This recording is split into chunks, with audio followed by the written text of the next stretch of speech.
Ladies and gentlemen, welcome to the podcast. The gentleman I'm here with today has no idea what I'm going to ask him. I literally have. I just said yeah. I met him in the gym a couple of weeks ago. I was like, "Hey lad, do you want to come on my podcast?" He was like, "Yeah, all right." To be fair, that's a decent way of putting it. So for people who don't know, there's a few things I want to ask you about. For people who don't know you, could you give a brief introduction of who you are and what you do? Yeah, that's a really hard one. Yeah. Would you like my name? Yeah, everything. My name's Tyler Cooke. I wouldn't say bodybuilder, but I have a go. But an online coach and educator coach or in some capacity for 10 years. Yeah. I coach people all over the world, and I make educational content, and I lift weights. A very simple existence. So let's just do a brief history of yourself. Where are you from? Let's start with where you're from and where you grew up. Well, I'm from the best place in the United Kingdom, Yeah. Birkenhead North. Lad. Telling you.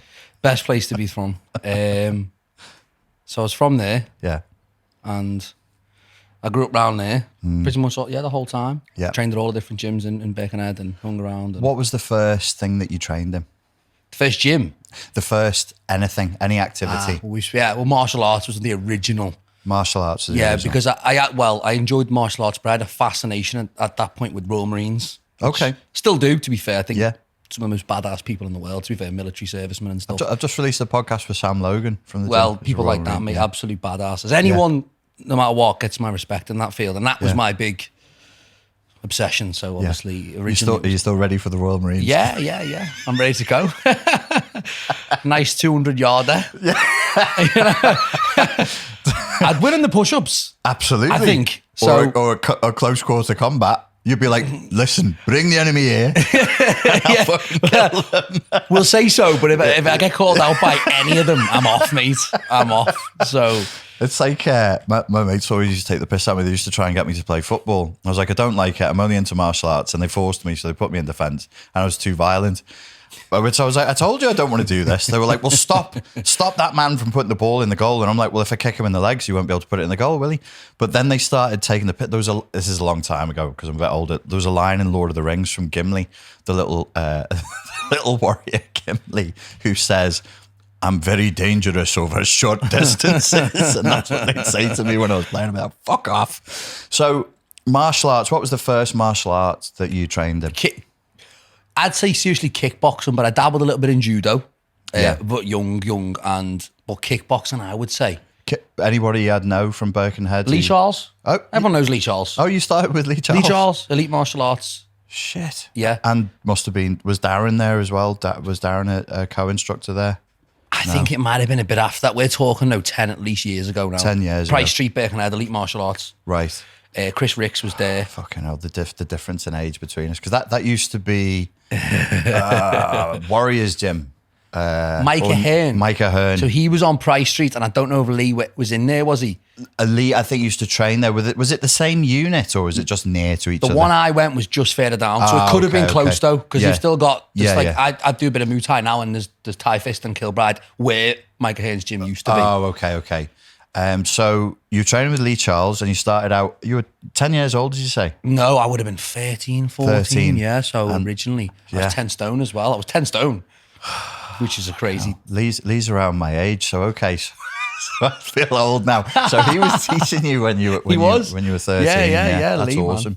And then you were doing judo as well. I had a little go at that, Okay. but it wasn't something I got. I wish I'd stayed at it, to be fair. I think judo's really cool, but kickboxing's what kind of I enjoyed more than anything. Okay, and then what? So from there, you're 13. You're doing kickboxing with Lee, and then where did you go to next? What was your training experience then after that? Well, I found with Lee, and respect to him for this, he just used to put the sickest heavy metal on, and his mentality, as much as I've left it a bit behind now with bodybuilding, but back then his mentality was just simple. It was just do or die. Yeah. And I still like that a lot, to be fair. And it was because a lot of his grading stuff he did, he prided himself on, like if you did a black belt grading or something like that, for example, like he had the bucket and it was just vomit. That was kind of his philosophy. To be fair to him, I loved that at the time.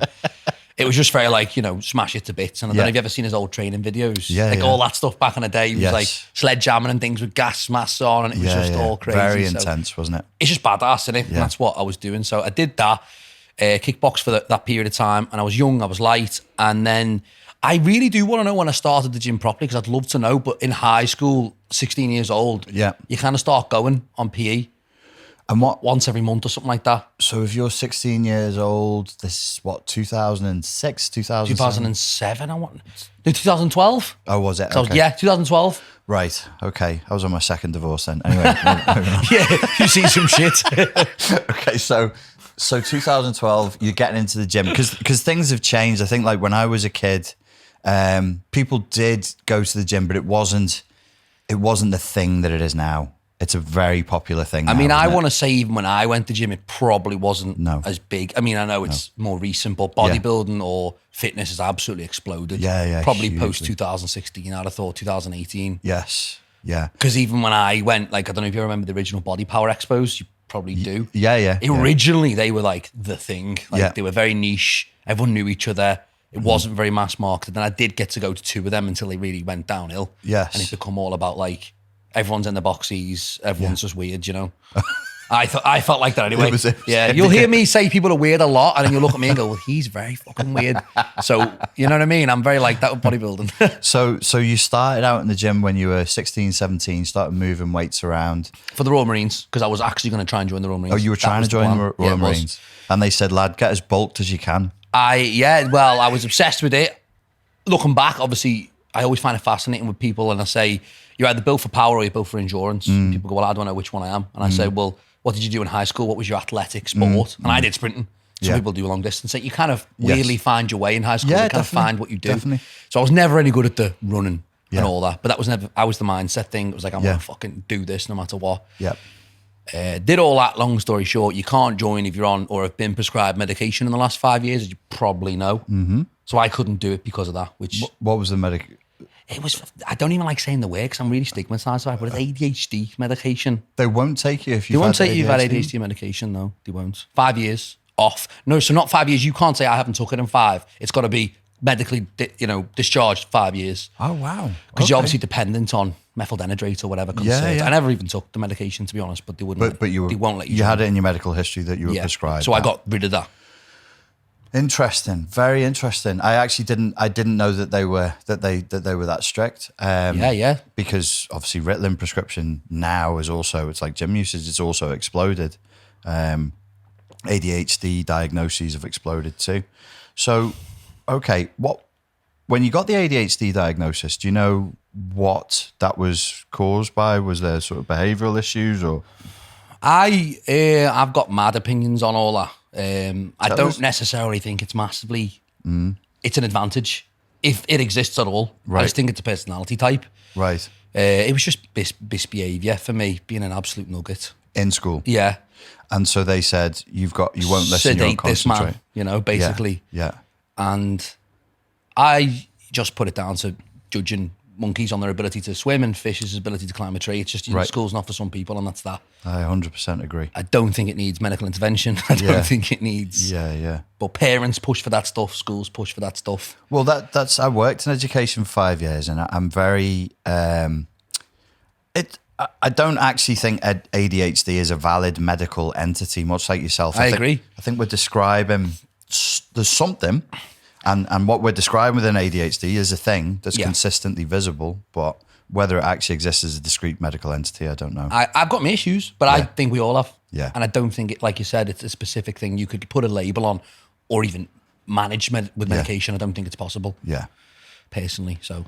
Jacob, is your door ringing, mate? Yeah, I was trying to do it subtly. Oh, it's okay. It's okay. Just, I know you've got your delivery of anal dildos to get. I hope he fucking doesn't cut this out. I'm going to tell him he has to leave this in. Oh, yeah. Jacob's just gone to get his anal dildos. That's what plugs are coming out. They're coming in. His poppers. So, yeah, and I think that it relieves parents and teachers of a degree of responsibility and stress when they can say, okay, this child is disruptive. We don't know what to do with them. Yeah. I've come to a point in my life, you talk about having weird views. I'm 44. I left education when I was in 2009. I actually am of the view that it's a hyper-feminized institution now. School. Okay. And that's because mainly women who work in it. And I think that's why in secondary school education, girls tend to flourish and boys actually struggle. Again, first of all, shout out to your hairline. Let's give a shout out to that for your age. Yeah. Absolutely awesome, boss. Because I'm paranoid every day. Thanks to Trent. And back to what you're saying. I always say it's not for everyone. Every day I pray, every day. That's why I do all these fancy hairstyles, just in case it's gone. Yeah, At least we film now in high quality. I can show people this. This I wasn't is what I used to always look like, yeah. But in regards to what you're saying about hyper-feminized institutions, I again start to believe that's very similar about like homes now. Like people haven't got dads. Yeah. People haven't got father figures. And I think everyone is, well, a lot of the time, being brought up in them environments where it is feminine and pandering. There's a pandering and there's a priority. Obviously, I'm not saying it's women's fault. I'm saying there's a feminine principle which leans towards agreeableness and peace. Mm-hmm. And little boys are not always agreeable and peaceful. And it's in their nature not to be. I'm a biological essentialist in that regard. I'd say genetically there's a preponderance. Some people fall outside of the statistical mean, of course, but towards combat and towards confrontation. That's why little boys choose guns. I love this. Yeah, this is good. This is going to get us both in trouble. I'm going to get in trouble. This is ruin my career. This has already. Are you cancelable? You're on subscription, right? People just pay you. Yeah, I don't think I'm cancelable. Me too. Fuck them then. Fuck everybody, yeah. my goal in life, I haven't got there, but it was, do you ever see Dan Locke's book? It was called Fuck You Money. Yes. And it's like, just having enough money to be like, well, I can do what I fuck you, Yes. Even just saying no, it's like a nasty way of saying no, isn't it? Fuck you, Absolutely. The ability to say no and set a hard boundary, which again, I think in the schools, like the setting of hard boundaries and sanctions, if I was in a prison or I was going to be punished, I'd rather it was based on feminine principles than masculine principles because it's easier to be naughty in a feminine ruled environment. And in life, taking the path that's of least resistance usually yields worse results, at least short or long term. 100%.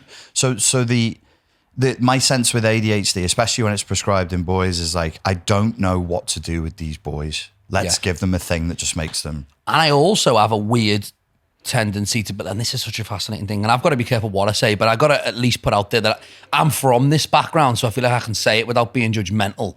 But a lot of the parents, there's money involved. If your child's got there's money involved. There's money for everyone. There's a job as a carer. Yeah. There's money, and these people aren't stupid. No, it's a weird fact, and again, I've got to be careful what I say. But some of these people that essentially are like of that poorer economic backgrounds and stuff, they're very clued up on certain things, and they're very smart about the system. So, what are the certain things they're clued up on? Well, that, for example, if my child has if my child has ADHD. Amazing. I am now relieving myself of the responsibility to be, of the consequences of this child. And bit of money for me. Yeah. I've done a decent job as a parent. It's his fault for being. One of the things that I've noticed, I don't know what you think of this, because with attention deficit hyperactivity disorder, I started, when I used to teach self-defense, was a long time ago, I would talk about psychology and I'd say, I actually think the attention deficit is from the parent to the child. And that's what we say in the child, is they're just not getting enough attention. I don't know the statistics. I feel like you're going to know. You seem like a statistic machine, but I'd imagine there's a big kind of drop in people who have ADHD or diagnosis of ADHD in higher economic backgrounds, I'd imagine. They're generally, I'd imagine the more wealthy someone is, the less likely you're going to see something like that. Yeah, and generally speaking. Probably because it's something to do with that. Yeah. So what we're saying here is there are other factors that generally it's not considered politically correct or nice to talk about. Some people are rich and some people are poor. Yeah. Some people haven't got time. Like if your parents are like from a poorer back, they might be doing 2 jobs or something. And parents are young as well. Like, well, I don't know nowadays, but my parents had me at like 15, I think. So it's like, I look back and think, how are you doing that? How? I can't even manage myself. I'm 26. Like, I would have been useless. And you can't really blame them. You can't really blame 15-year-olds, 16-year-olds for not knowing. My God. And for being brought up that way because of their parents did it, which they did. It's like, well, Yeah, you yeah. only know what you know. You only know what you know, exactly. And this old ADHD thing, it's almost like, thank God, I'm now no longer responsible for the result my child has in this world. And that's where because of doing psychology, I get suspicious when there's relief in the diagnosis, and everybody loves a diagnosis. Oh, thank God, I know what this is. And I'm like, wait. That moment of relief, of identifying as something, I know it feels good, but not everything that feels good is good for you. Just give it another. Just keep thinking, keep analyzing, keep going. So you got the ADHD diagnosis. I think that was from probably about 13, 14. I had that diagnosis. So that's the problem. I never thought it was ever going to affect me. Yeah. And I always disagreed with it in my head. Yeah. And I don't even like saying that. You see, I don't even like saying the word. I think it's just like, because it's thrown around. Like you see it a lot like, oh, but ADHD me. And I'm like, if it does exist, and I think about my own internal psychology, and I think if it does exist, and I do have it, which I don't think I do. I think I'm a normal person. But if it does, the problems I have because of it, like impulsivity and real difficulties with certain things, almost verging on depression in some cases, they're not good things that you want. There's no hyperactivity outside. It's all the ability to focus and manage things, and which is 100%. They're not necessarily great qualities, but they can be in the right individual. Which is one of the things that I want to come to with you, but not just yet. Not just yet. We'll come back to the ADHD thing. It generates a lot of controversy because people are very attached to it. I didn't even realize. When I said it, I thought, I was kind of hoping I'd avoid that, because you're going to go, why didn't you join the Marines then, pussy? Yeah. I was like, fuck. I don't even want to tell you, but I had to. It's not something I even like to talk about, because I do see it a lot on Instagram. Yeah. ADHD Awareness Day and all this. And I'm not anti it. I'm just very much like, do not let that personify you, and do not let it, because it's like you said, it's a relief. Thank God. I don't have to be anything now. I don't have to, and I can blame everything on this one I can't focus today. ADHD. ADHD. The one of the things that I heard from someone who's a psychologist, I used to live in Heswell, and one day I was putting the bins out, and I started chatting to this fella over the road who's putting the bins out at the same time. He said, "What do you do?" And he was a retired clinical psychologist, and he said that the guy who invented the term, that came up with the term ADHD, didn't mean for it to be used as a medical entity. He was describing a pattern of behavior, and the difference is huge, because people talk about it like it's a virus or it's a genetic thing that is just in them. Yeah. You said being a statistics machine. I don't know much about ADHD, but I do know that some research has indicated that as many as 90% of people who say they have ADHD are self-diagnosed. Well, this 90%. Is why I don't even like talking about it. Yeah. Because I am medically diagnosed. And I guess for the transparency of this, I did go back, I think a year and a half ago, got just to try the medication. Utter dog shit, by the way.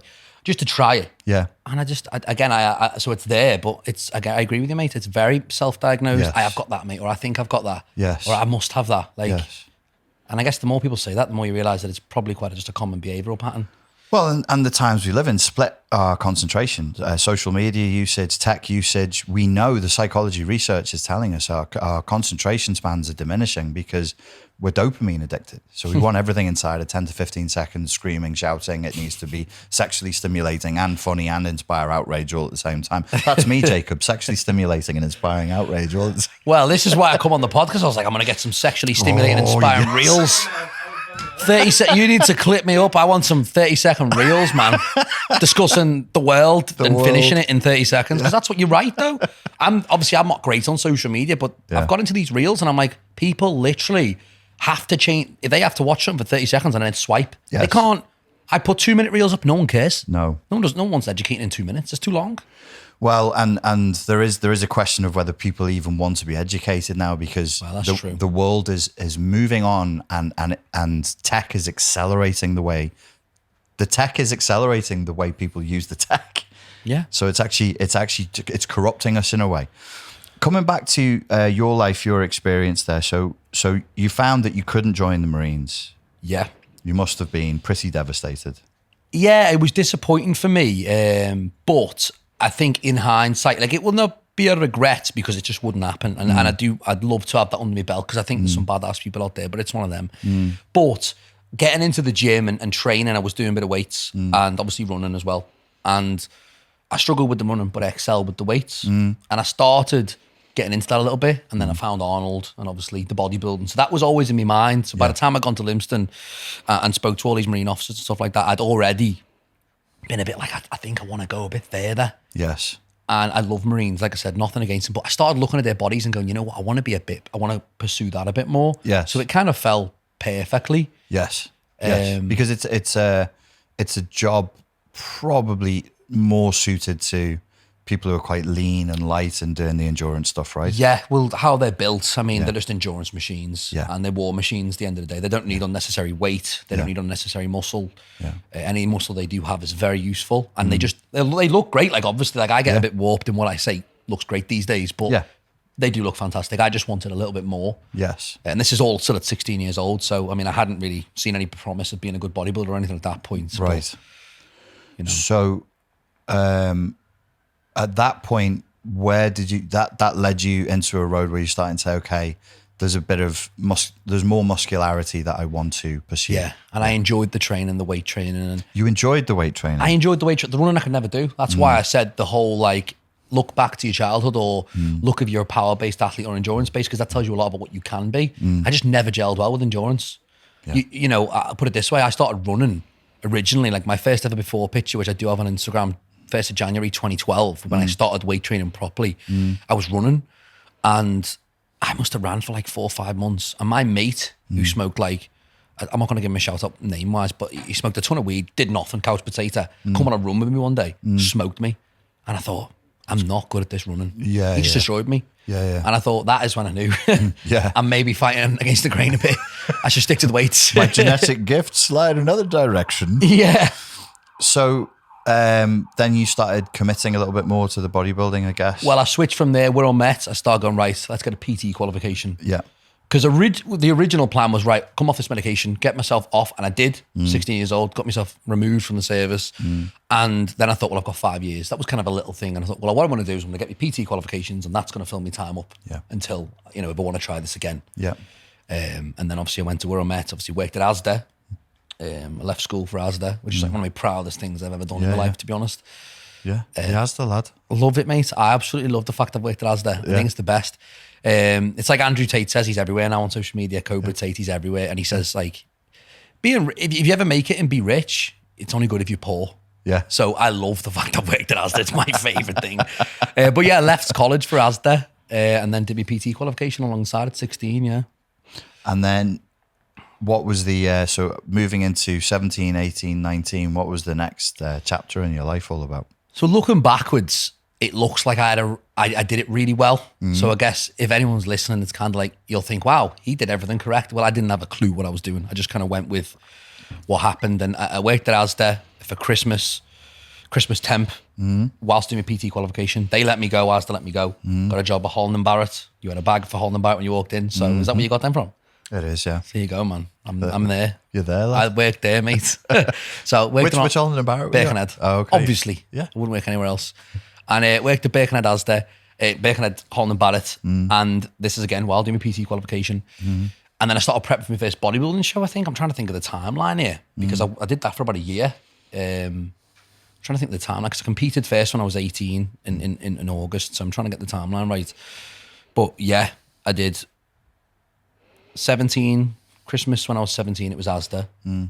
Year rolled over, I went to Holland & Barrett, and that is the year I turned 18 because I still competed while I worked at Asda, which is funny. So your first year of competing, you were 18 years old? Yes. How did you do? I won my first Show in St Helens it was. How the fuck did you do that if you started training at age 16? I'd only trained 2 years, yeah. Genetic predispositions. Yeah, obviously you've seen my views on Instagram. I'm like, don't ever use genetics. I don't hate genetics because genetics count, but I just think it's a redundant conversation, isn't it? Because you can't change your own genetics, so you may as well crack on what you can change. You know, it's a bucket. In psychology, it's the most annoying bucket that people use because they'll go, "Oh, I'm just genetically predisposed to depression." I'm like, "Well, that's the conversation over then, isn't it?" I guess it pretty much flies into anything, doesn't it? You can squeeze genetics any way you want. Yeah, just give up then. You're just genetically coded 60. for that. So yes, 2.5 years I trained to do my first bodybuilding show. Also, it dismisses the amount of effort, discipline and willpower that people have to put into something. Yeah, it does. So you must have tortured yourself for 2.5 years. I trained hardish. I don't ever say I train that hard. Yeah. I guess my only redeeming quality is I'm extremely consistent. Right. That's it. I am a 70% for 20 years kind of guy. Yeah. You'll never see 100% out of me. Right. You know what I mean? Right. But the game of bodybuilding, obviously I've never competed, but it seems to be very, very, very much dictated by consistency above everything else. Yeah, it owns it. It's much like how one day, one cheat meal couldn't make you fat and one day on the diet can't make you lean. It's no matter what. Like you can change nothing in a day.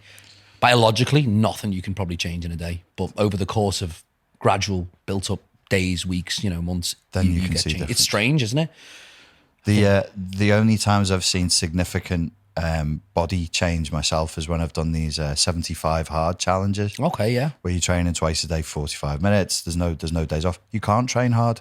Yeah, those challenges are intense, aren't they? Is it an indoor workout, an outdoor workout? Yeah. It's psychologically brutal. They throw reading a book in there as well, don't Yeah, they? you have to read Jesus, as well. man. And you have to drink loads of water till you're nearly ready to piss yourself. And how do you find that, like, for your physique? Is that what you do to kind of cut down? And yeah, but there's no exciting. I think everybody, because of films, we've got the idea in our heads like there needs to be this exciting montage of you killing yourself in order to gain something. And that type of training with 75 hard, you literally can't afford an intense session because you won't train the next day. You just cruise along and it goes on and on and on and on. And it works. It works. I think I always look at, like you mentioned at the beginning, I don't know what you mentioned about being like a biological evolutionist or something like that. I do that a lot in my training because I think like as human beings, we've been how we are like in society and civilization for no longer than like 500 years, if that. Yeah. As actual humans or Neanderthals or whatever you want to go back to, we are very basic. And I try and use a lot of that stuff in how I train weirdly. Yeah. So when I think about training and like you just mentioned, you're lifting weights, your body has no idea what that is. No. It has not a fucking single clue.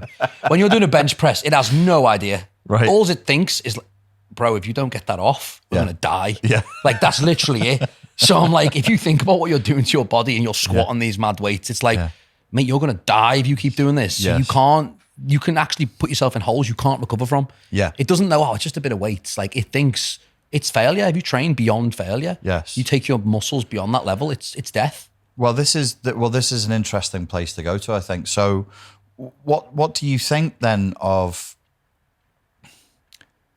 do you think it's important that people understand that in principle when they're starting out with weight and strength training, that your body doesn't know what you're doing? And Probably, yeah. Probably, because what do you expect it to do? It has no idea what you're doing. Yeah. And as soon as you the realize... body's blind in a way, isn't it? It essentially is. As soon as you realize that your body doesn't care if your biceps are 22 inches or 12, it just does what it is exposed to. Yes. And generally speaking, it would prefer that your biceps not be 22 inches.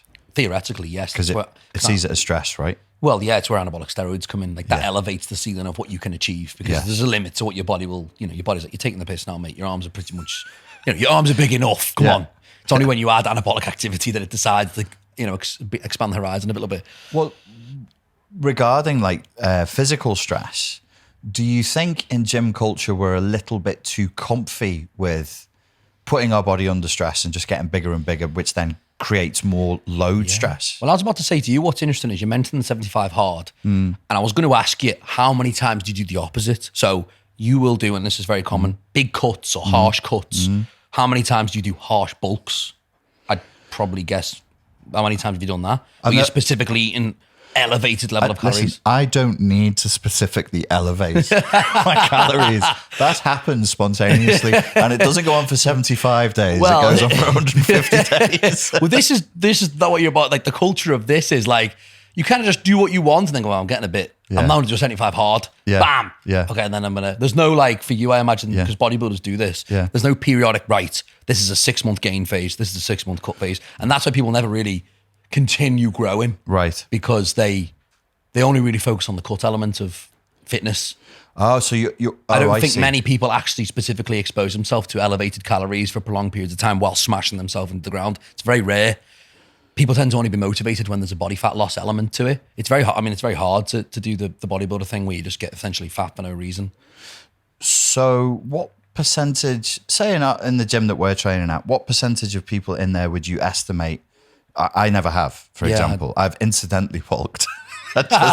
Well, yeah. Incidental bulk. Which I would say to you, an incidental bulk, I mean, it could be a lot more focused. It'd be like, no, we're forcing your calories above and beyond. Right. Because we need to grow, right? Like the body has it will not have any currency to develop muscle without those high calories. That's why people never change, theoretically, because they don't keep, you know, like a Ferrari has a 6.5 litre V12 to put the power down. Yeah. Big, strong humans need the engine size, and that can only be matched with having that top quality fuel. You know, you need the food to do it. So what percentage of gym goers, like say the gym we're at now, how many people what percentage of people do you think actually have an intentional bulk phase? Probably none. Well, a small percentage. And it's mainly down to one, they don't trust their own systems enough. Yeah. Because the thing with the bulk is they go, I'm never going to come back from this. Like, you know, because that happens. Oh, yeah. And two, what most people do actually is what they do is they get a little bit fat because they've done a bulk. They go, I want to get massive now. Get a bit fat. All right, no, I'm cutting. Get a little bit lean. Oh, I'm too lean, I'm too skinny. I'm going to bulk. That's literally their life. Right. They're in between. Yeah. There's never that, right, I'm going to specifically bulk for 6 months now, try and progress, you know, all my big lifts, try and build new muscle, even though I will look shit for it and feel shit for it. I know that the next time I cut, I'm going to be left with muscle mass. So it's actually very, very few people and would actually be intentionally doing the bulk. Yeah, because I think mentally it's very difficult. Like I have no interest in how good looking I am. Like when my face gets fat, it gets fat. It is what it is. When I go to 270 pounds, I go to 270 pounds. Most men go to me, bro. The girls or my girlfriend, she hates me like I'm putting too much weight on, and that's why they want to cut. Their reasons are very interesting. Yeah, which is fine, of course. Like bodybuilding's a very weird game as it is, you know. Very aesthetically focused. Yeah. So, because the other thing that you said there that interests me, as I'm not a personal trainer and I've never competed, but I'm around gyms a lot. Like wherever I go, I go to the gym. And you're in good shape as well for your credits. Thank you. There's a professional there telling you. I don't care what you think. He says I'm in good shape, and that's what counts. But that's something I want to come to with you, was this whole gym slob concept that I mentioned to you. Everywhere I go in the world, there's gyms I go back to again and again. It's like an OCD thing. I don't like new gyms. So there's a gym I go to in Ibiza. It's not a great gym. Okay. The equipment is shit and old and battered, but I know the owner, I know the people who go in there, and I feel safe, and I just go again and again and again, like a repetition compulsion. I won't say the name of the gym because I just slagged it off. Oops. Sorry about that. I love the gym as well. But I go. I ship, but I go. It's by the beach. It's fantastic. That narrows it down. But I see people from multiple cultures, multiple training styles. Like in Spain, they generally you don't see many lads lifting super fucking heavy. They're very into, for the men, they're very into how they look, and they do a lot of toning and high rep stuff. Most people don't change shape. Yeah, I don't go into the gym in these different countries and be like, fucking hell, you've got really lean or you've got really big. People just kind of remain the same. I think after your first, I want to say 3 years, most people achieve great results. Yeah. They will never develop beyond that. Really? Probably, because it requires specific action. Right. Like when you start the gym, you can just literally go in there, do what you want and swing some weights around, eat some foods. Oh, I've grown. And then I go, right, well, I don't grow anymore. Okay, what I'm going to do now is I'm going to tidy up my form. Oh, then you grow. Yeah. But now I'm eat some protein, then you grow. But then after that, after you just do those things, you have to be very specific in order to continue to grow. Because, like I said, your body doesn't want to grow. Your body doesn't want unnecessary amounts of muscle. So you have to trick a biological machine that's essentially a specialist in deciding what happens and what doesn't happen and has been for 20,000 years. You've got to trick it to add muscle. And to do that, you've got to be very specific. And that's where people lose it, because it does go into like, you're almost becoming, you know, not a professional, but you go and, you know, you have to know what you're doing at that stage. That's why I have a job. Yes. You know? Yes, that's true. And I think it's easy for people to underestimate the specificity of knowledge. And when I say people, I mean people outside of the gym. They think, oh, you just go in, you lift the heavy thing, put it down. There's that whole meme. And then there's people who go to the gym who don't realize you've got to keep learning. Yeah. Years later, I'm still watching the tutorials and getting, I could put my wrist like that and I won't get my forearm injured, or little bits. I love it. I love just going back and keeping to learn. Someone told me once, and this goes for anything, but there's more to everything than you know. Nothing's as simple as it looks. Yes. The gym everything looks simple, doesn't it? Yes. You know, it's like when people talk about Forex traders, they're like, wow, that guy makes loads of money from home. Nothing's that easy. Everything's difficult. Yeah. After he's battered his head for months and after his heart's literally going to melt. Yeah. But like the gym is a similar thing. It's difficult after a certain level, but luckily for most people, that certain level really is only for people that want to go above and beyond. Most people are going to be quite content. If they train quite hard and have a little go, in 3 years you make great progress and you can stay like that forever. Interesting. I'm going to come back to that with you because I think like some of the advice that I've seen you giving on Instagram has a little bit of a different angle to it, and okay. I do want to get into that with you. Tell me, you won your first competition when you were 18. Yep. What happened after that, like 19, 20, 21? So I'd done my first show. I was too young, to be honest. Mainly because, like we mentioned, it was in that 3 year window. I didn't really know how to train. I'd been dabbling at that point with if it fit your macros and trying to understand, like, I was barely still learning things, to be honest. Yeah. I was trying to learn. So I did the show. It did well. And to be honest, people had always told me, they were like, you know, you are gifted, you are good, you are this, you are that. So I'd always been told that. I think that was to my detriment, by the way, which we'll get onto later. You're being very humble here. How did you win? If you were not really training properly? I mean, this is the thing, I must have been training hard. I don't really know. I just look at, like most people, I wouldn't just say bodybuilders, but I always look at what I could do better as opposed to what I did well. Right. And we'll get on to that because I had severe body dysmorphia issues, to be quite honest with you, and I talk about that a lot. Yeah. And that came from this because, I obviously won, but I mean, I was a teenager, so I was only in the teen class. So I only won the teen class. I didn't win against men and stuff like that. I was just winning against other teenagers. Yeah. So I was only, in respect to what I did, it was just teenagers I was beating. Sure. And half of them, to their credit, they didn't really know what to expect. So it wasn't like an amazing win or anything like that. But anyway, it could give me the bug. I loved bodybuilding. I like my photos, but I could improve. And from there, my plan was to do a show the year after because I did realize, like, listen, Tally, you didn't train your back that much. Your leg training was pretty poor. I only did like fancy pants exercises for my shoulders. Like compared to my, ethos now, I was a totally different guy. But I mean, I didn't know any better. So my plan was to go and compete the year after and do an off season, which is what I said most people don't do, which is a period of time where you literally force your body to grow by giving it way more food than it needs. And, excess body fat and a moon head is a byproduct of that, which, like I said, I don't really care about. A moon head? A moon head. That's when you've got a big fat face that's round like the moon. Like the moon. I like the moon head, a bear in the big blue house. I still slightly have a moon head now. I haven't even got that lean yet. I kind of love it, to be honest. I must like it.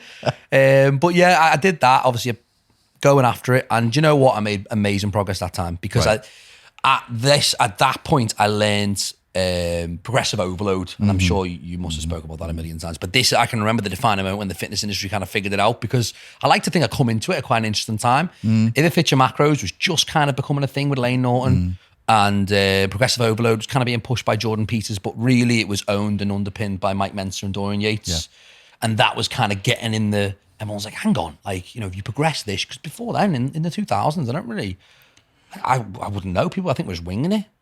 It's a great success, but there wasn't really a blueprint.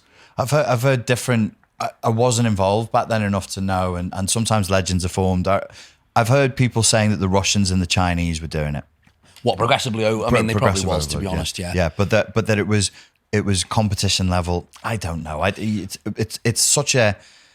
It's like psychology, the fitness industry. There's so much bullshit to wade through, and you're like, what's real, what's not? It's all very confusing. I would like to find, and if anyone could, or you, because you seem to know a lot, find an industry that's full of more bullshit.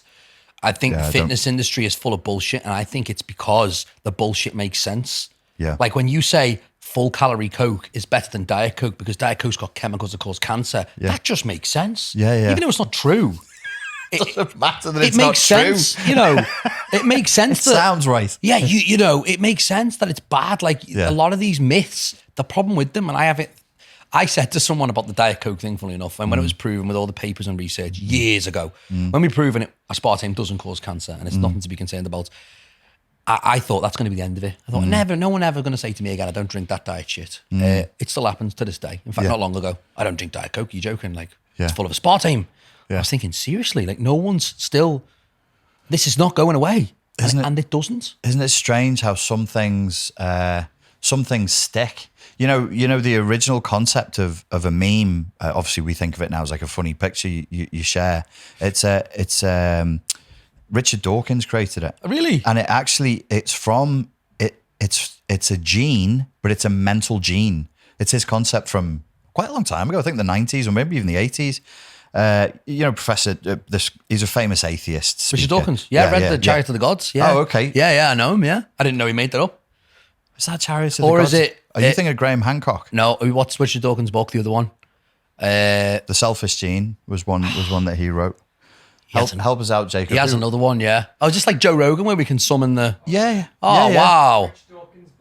The God Delusion. That's the one I've read, yeah. The God Delusion. Charity of the Gods is, yeah. And so, he was like, the meme is effectively the gene of the mind.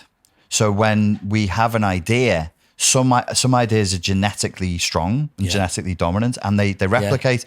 And something about this, because I've heard loads of people say it as well, the aspartame thing, aspartame causes cancer. And it makes sense, doesn't it? Like, I guess that's the point. It's kind of like, it's like that, no way can a diet version, can this drink that has less calories than this one be better? It must have a con. That's kind of what they're saying. And it makes sense, I guess. Interesting. Yeah, so I see. So you're saying the psychology of it is... Because if I said to you, you're drinking that full calorie water, well, I'm drinking the diet one. Yours makes you fat, mine doesn't, and it tastes the same. You'd be like, where's the con? No such thing as a free lunch. Yeah. So of course, if I then went, but mine does put me at risk of cancer a little bit. It's like you go, there you go. I'll drink mine. I knew there was something. So that's what I mean. The problem with the fitness industry, I find, is a lot of the bullshit makes sense. Yes. Like if you go in old school gyms, and this is the best, or prison is a great one, because I know a ton of people that have been in prison, and they always show me the workout stuff. Yeah. And although it's utter bullshit, it makes sense because, like Mike Tyson in the 80s, I do 2,500 sit-ups a day, and you're like, well, that's gotta work. It's gotta work. If I do 200 and he does 2,000, he's obviously got to have a better core than me. Yes. Because it makes sense. Yes. The reason I laughed is because I just think... He says that, by the way. I remember Tito Ortiz, when he was in his prime in the UFC, he was like, it's 1,000 crunches every day. And I'm like, what kind of crunches are you doing? I don't know what that require 1,000. I'm not going to hate on martial artists like boxers now, because the problem with hating on them is they knock you clean out. But I'm full of shit, but I'll sting. That's why Mike Tyson can say in like the MGM Grand, I do 2,500 sit-ups a day. No one's going to question him. Yeah. He probably didn't even do that. In fact, he says I had a weighted vest on as well. Have you not seen that? He's like, I broke my back. Have you seen that video? No, I've not seen Mike Tyson saying he broke his back. And that was from doing 2,000. Well, he did. No, he just broke his back. He won a fight. And I think Larry Ellison or whoever is the announcer, Michael Bufferest, it's one of them. And he's asking him, like, Mike, what's going on? He's like, I broke my back. And he's like, what do you mean you broke your back? He said, spinal. Have you not seen that meme? It's hilarious, mate. You guys watch it? He just announces he broke his back. Here it is. This is killer. I broke my back. What do you mean by that? My back is broken. What, a vertebrae or what portion? Spinal. You never seen that? Okay, your back, sir, is not fucking broken. He just want to fight. He just want to fight. I broke my back. Okay. Yeah. Which vertebrae? The spinal vertebrae. But just before that, he's like 2,500 sit-ups a day with a weighted vest, and I'm like, whoa, this guy's. Yeah. Maybe that broke his back. I mean, it probably would have, to be honest. Nobody would dare question though. Look at the intensity of his face. He's like, I have just fought. Listen to me, I just fought with a broken back. All right, Mike. But this is actually a great point. So if I'm sitting here and I'm in my boxies, let's say I'm in incredible shape, and I say I do 500 reps on bench for set, people wouldn't want to challenge me on that. They'd probably go, well, he looks really good. Yeah. So how could he be telling? It must be the truth. This is, to be honest, this fallacy goes through every industry. Millionaires could happily tell you, yes, I made all my money doing this, and you kind of have to go, well, he's a millionaire, so it must have some truth to it. Well, that's it's one of the things with business and entrepreneurialism that I get super #triggered over is people spout. It's not, I guess fitness isn't my industry, so I don't care. People say stupid things and I go, haha, well, you believe that. I'll do fine in the gym and you look like a fucking idiot, but fine.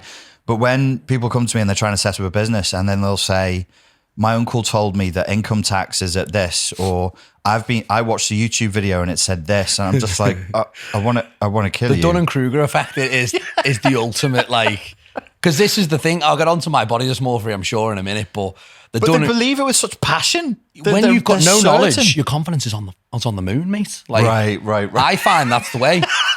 When you're dumb, you're super confident. I've had people tell me, because I did what I was getting into when I was 18. I got a job. Do you know Chris Brown? You might do. Rings a bell. He does stuff on the Whirl. He's a ball fella, really cool. Yeah. Geordie does Yeah. podcasts, brilliant business mentor. Yeah. There you go. Records here. Go ahead. At Liverpool Podcast Shout out. Studios, where everybody in the world and Liverpool should be recording at all times. That's a shout out to Crispy. But Chris, he was the best fitness professional in my area. Oh, I'm going to blow smoke up his ass now when he comes in here, so I might tone it down. Yeah. But on the Whirl, he was the first boot camp in Right. Liverpool, I think. Yeah. Because Chris always got his ideas from America. Right. So the idea of having turf in a gym doing group training was American. Right. And he brought it to the Whirl, to be Yeah. fair, called New Era Fitness and Performance. Oh, yeah. And I've never trained there, well, but I worked I'm there aware for of it. 5 years. Yeah. Oh, okay. Yeah, or 4 years, I think it was. Because I worked at Asda. Obviously, life wasn't going great in that element, but I found a passion at least. I Yeah. was training and I loved Yeah. that. And Chris was looking for an intern and I was 17 and I was still in Asda at this point. And I'd messaged him and said, listen, I'd love to do that. And he said, listen, man, you're a bit young. You're 17. I've got all the messages. It's hilarious looking back. And he's like, you're a bit young, because a lot of those people were professionals, middle-aged professionals. They didn't want to get trained by a 17-year-old. Yeah. And they're like, you're too young, blah, blah, blah. And I was like, okay, no problem, man. And then he did it again. And then I just did that thing where you knock again. And like 6 months later, I was like, I'd done my show at this point. Yeah. Left Asda for me. That was drying up. So I'd left Asda. Yeah. And I'd messaged him again. I said, listen, Chris, like, I've done my show. I guess the show knows what I'm doing. Yeah. Could I just come in and clean the gym? Yeah. And I've got the messages and he'll tell you. And he weirdly said, tell you what, come down for a chat. And he said, because I offered to clean the gym just to be it, because my philosophy was, he's doing what I want to do. So Yeah. I just want to hang around with this guy, basically. What was he doing that you wanted to do specifically? Owning a group training facility at that Gotcha. point. Yeah. And just the way I saw it was he was killing it. That was my philosophy. He's doing really well. And he was always on Instagram. He was way ahead. I always say this about Chris, to be fair, and I'll say it here. He didn't get enough credit. I don't know why. He just never really, because he did everything everyone's doing way before. But Really? I said it to him not long ago. I was like, you just didn't hit it off. Like, Yeah. he should have a lot more followers and stuff. Right. But he was always doing the video stuff, always doing the sales and marketing, always being ahead of the game. And I just thought he was killing it. So I said, I'll come and clean it. I went down there. He said, I'll tell you what we'll do. We'll do an internship. I think it was for free. And I didn't care. It was for free. 6 a.m. classes. And I began me journey as a coach then. So you were working for free, doing the internship. How long did you do that for? Well, that obviously turned into a 4-year-long job career. But the internship itself, obviously, I think about 6 months I did it for free because I was getting my qualifications as well. But it was hard days. I mean, I was doing 6 a.m. I was getting there for 6 a.m. whereas boot camps in Birkenhead. I had zero confidence, so I was doing a shit job, but I was doing my best. I went instructing them. I was just shadowing. Yeah. I didn't take my own training session for a long time after that. Yeah.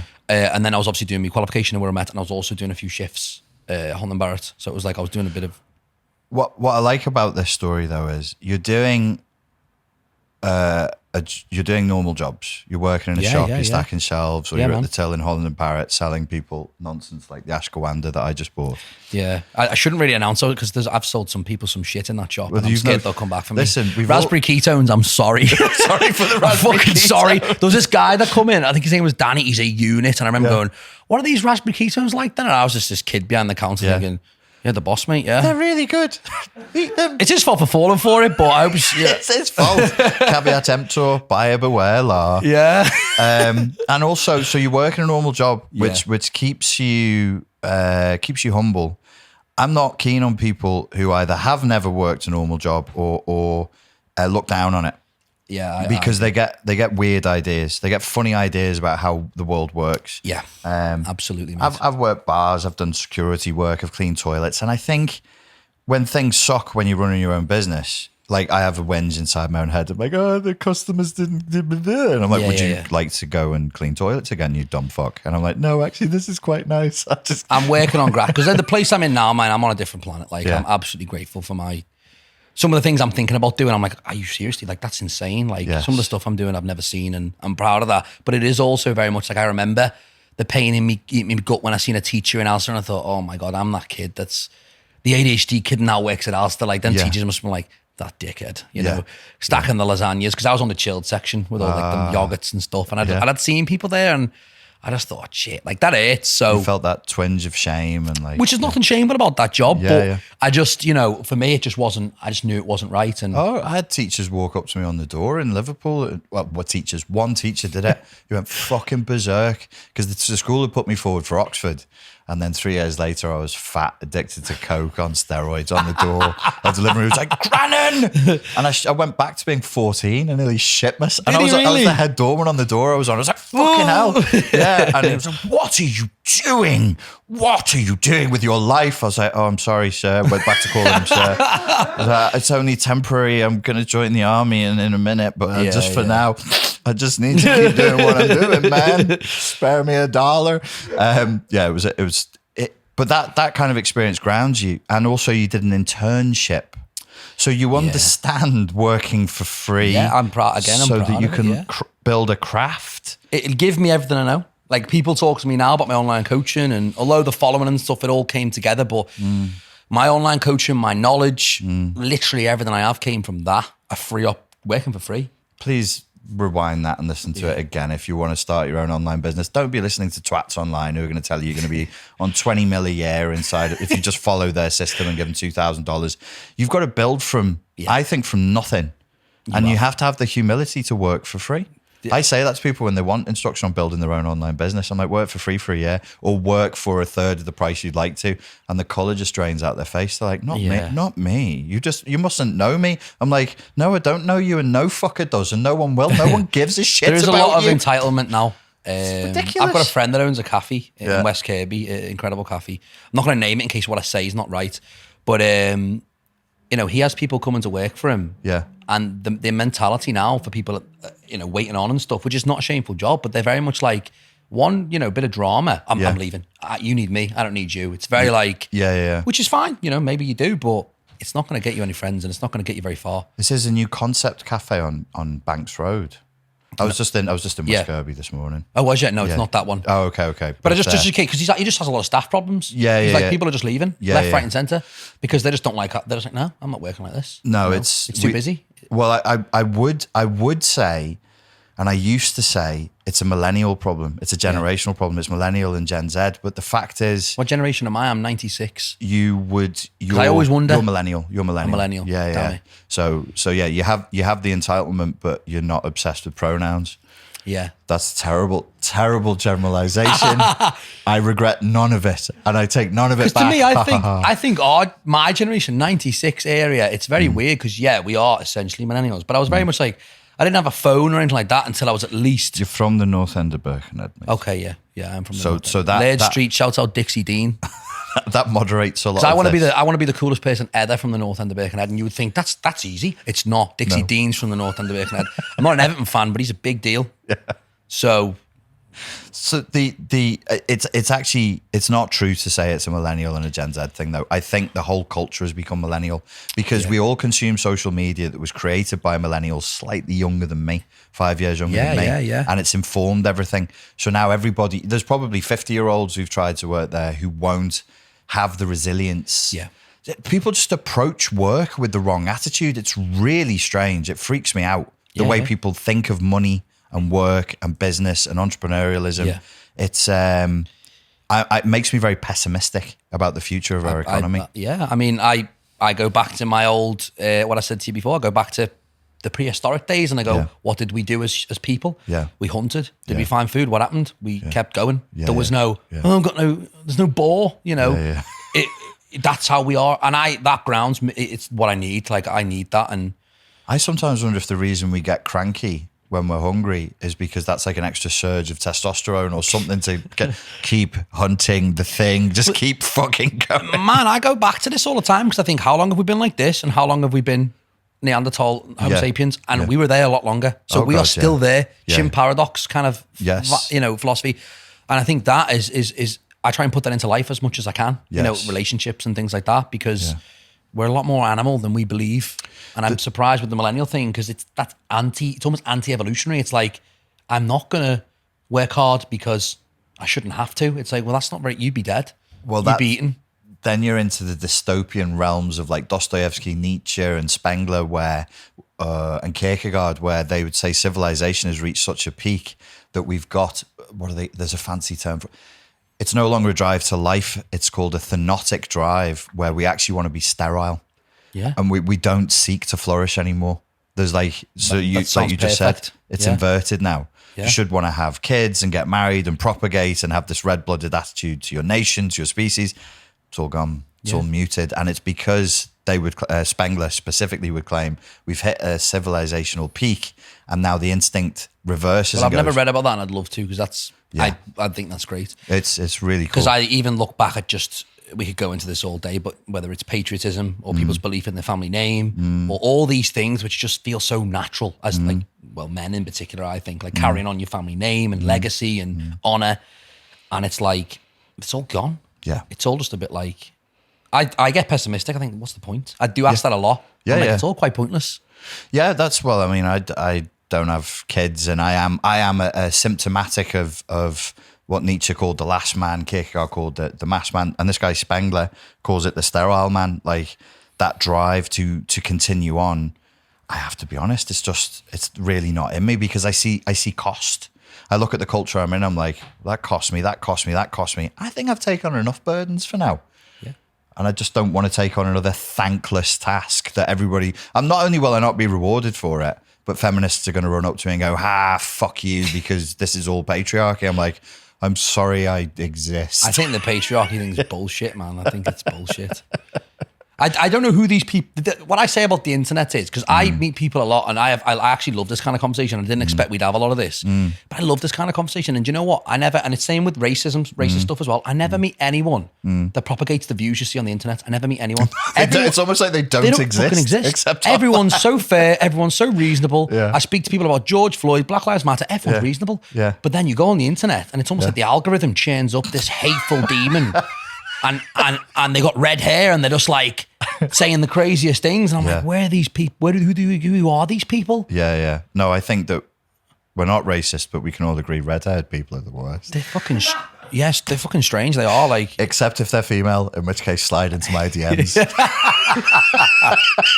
You ginger beauties. Man, you beast. No, I think. You objectifying beast. I am the objectification thing. I'm not going to go off. Listen, as a psychologist, though, I just have to say, when it comes to sex, men and women, human beings, well, or if you're gay or whatever your preference is, in order to have an orgasm with another human being, you have to objectify them. Women objectify men as much as men objectify women. In order to, that's our sexuality is objectifying. If you can't objectify the other person, there's no orgasm. And sex becomes rubbish. That's my TED talk on. And if you want to go even further, I always look for the meaning of life. And if there was one, that might be it. Yes. If you were autonomous, much like how other animals are, it's just breeding, isn't it? That's literally the. Yes. If anything, that's all it is. Well, that's where I think, like,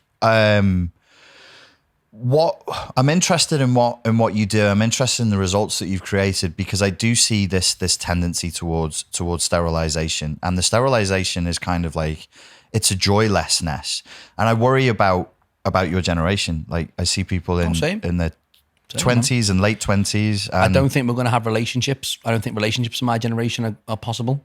I'm quite pessimistic now. I think with Instagram. Holy Jesus. Tell me about that. Why? So how old are you? 26. So 20, May the 4th, so 2 months into being 26, yeah.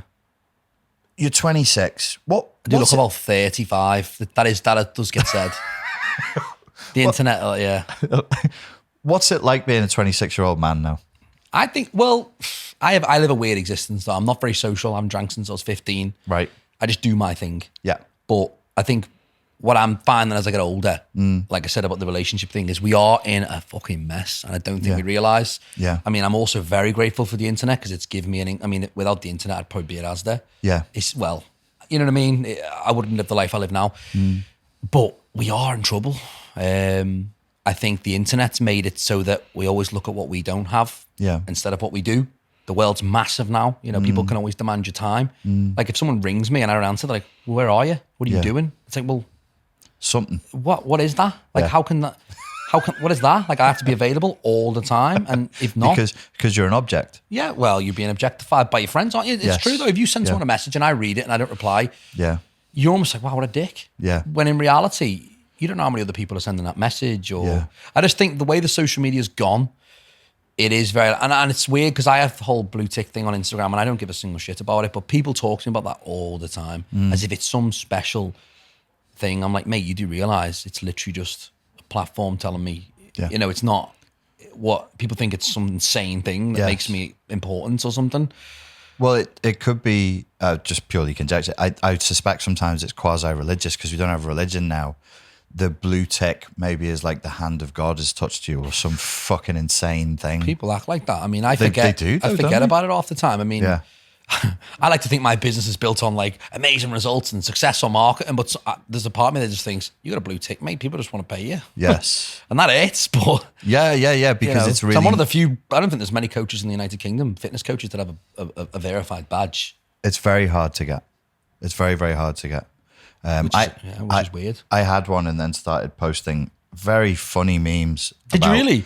About vaccine. Did you really? And they took it off you? Seriously? They deleted it and they would not reinstate it because we're free and we live in a modern Western liberal democracy and jokes are very, very, very, very dangerous and serious things. We're not going to. We're going to talk about the V word, probably not, because this is not going to get anywhere. The algorithm will destroy us. Yeah, you can't talk about it. I want some. I want to be viral. Yes. We'll get dumped if we do that. Yes, viral in the best way. In the not best not way, in a of sort course. of Wuhan, Just helping people, man. Wuhan laboratory way. Yeah. Why do you think there's so much trouble between men and women, boys and girls, as a 26-year-old man? What's the issue?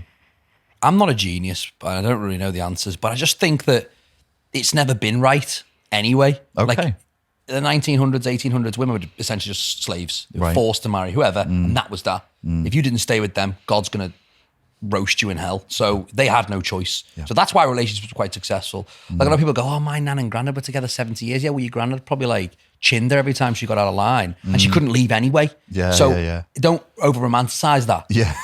Isn't it wonderful they stayed together, loathing each other Yeah. for fucking 60 years of Yeah. servitude? He's cheating whenever he wants. She can't do nothing because her mates will abandon her if she even dared say, hey, I Yes. might not be happy in my marriage. It's like, Yes. so I feel bad for women on that front. They've been terrorized for years and now they're essentially free. They've been let free. Tell me about this freedom that they're enjoying. I They're just free to think- choose to be anything and they choose prostitute. Why is that? I just think like, Jokes, fam. That's a joke. I don't mean that. I just think it just doesn't make sense with social media, I think, and money and things like that. Like, I just think the way society is, like, it's very easy to be a pessimist now because you're alive 50 years. Why do people, marriage, divorce is like 1 in 2. That's a business at that point. Yes. You know? Yes, it really is. And to qualify that thing about freedom, because freedom is a subject that really interests me. We talk about people being free to do things. There does seem to be coerced freedom. And I think women are more vulnerable to that than men are. Yeah. Women, in my humble opinion, I see women as being a little more conformist with other women than the men are with other men. Yeah. And so we say they're free. And I'm like, but the modern woman doesn't look very free to me. She actually looks quite restrained, like... Well, if you look at, and again, I have massive respect for women. I've got no gripe. And men are absolute assholes. But if we look at women, I think objectively what they do and stuff, like, I think they can't... A lot of their dreams and ambitions are just, they're given to them, like the family and this and all that. And they're very constrained by a lot of those things. Because, you know, when you talk to women, a lot of it, I just want a family. I just want a family and I want a life partner forever. But then that can't make sense if 1 and 2 marriages end up in divorce.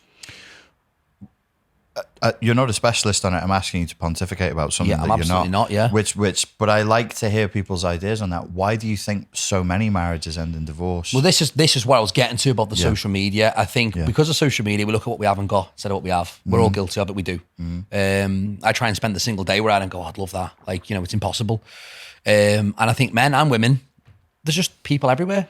You know, there's people everywhere. Your world's huge now.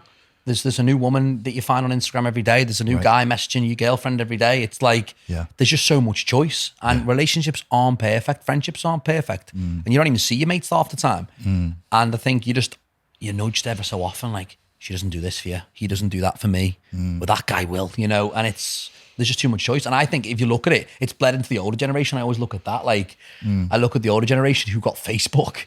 Yeah. And they're 40-year-olds, stuff like that, just cheating on each other all the time. Like, it ain't specifically, they're all over it. And older, like, and older, 60, I'm sure. 70. I mean, it's wild. So opportunity is a big factor. And in all these Instagram's things. created that now. Tinder or whatever, Instagram and stuff like that. Are you in a relationship right now? No. He's So I can available, say, ladies. So I can no, oh yeah, I'm not available. He's young, wealthy, and talented. I'm gay. I think it'd be easier. Do you? I don't know if it'd be easier actually. I just think relationships are hard, man. Relationships are hard. Someone's asking everything of you. I have wondered if it would be easier with men, and then I speak to like some of my gay mates, and they're like, "These are the problems I have," and I'm like, "Wow, that sounds exactly like the problems." Adding testosterone never helps. Yeah. Adding testosterone never helps anything. So you don't pursue relationships? Nah, I don't. No, man, no. I've been in long-term relationships. I have huge respect for them and stuff like that. But for me, I just found that it's very easy. it just wasn't. I just didn't see the.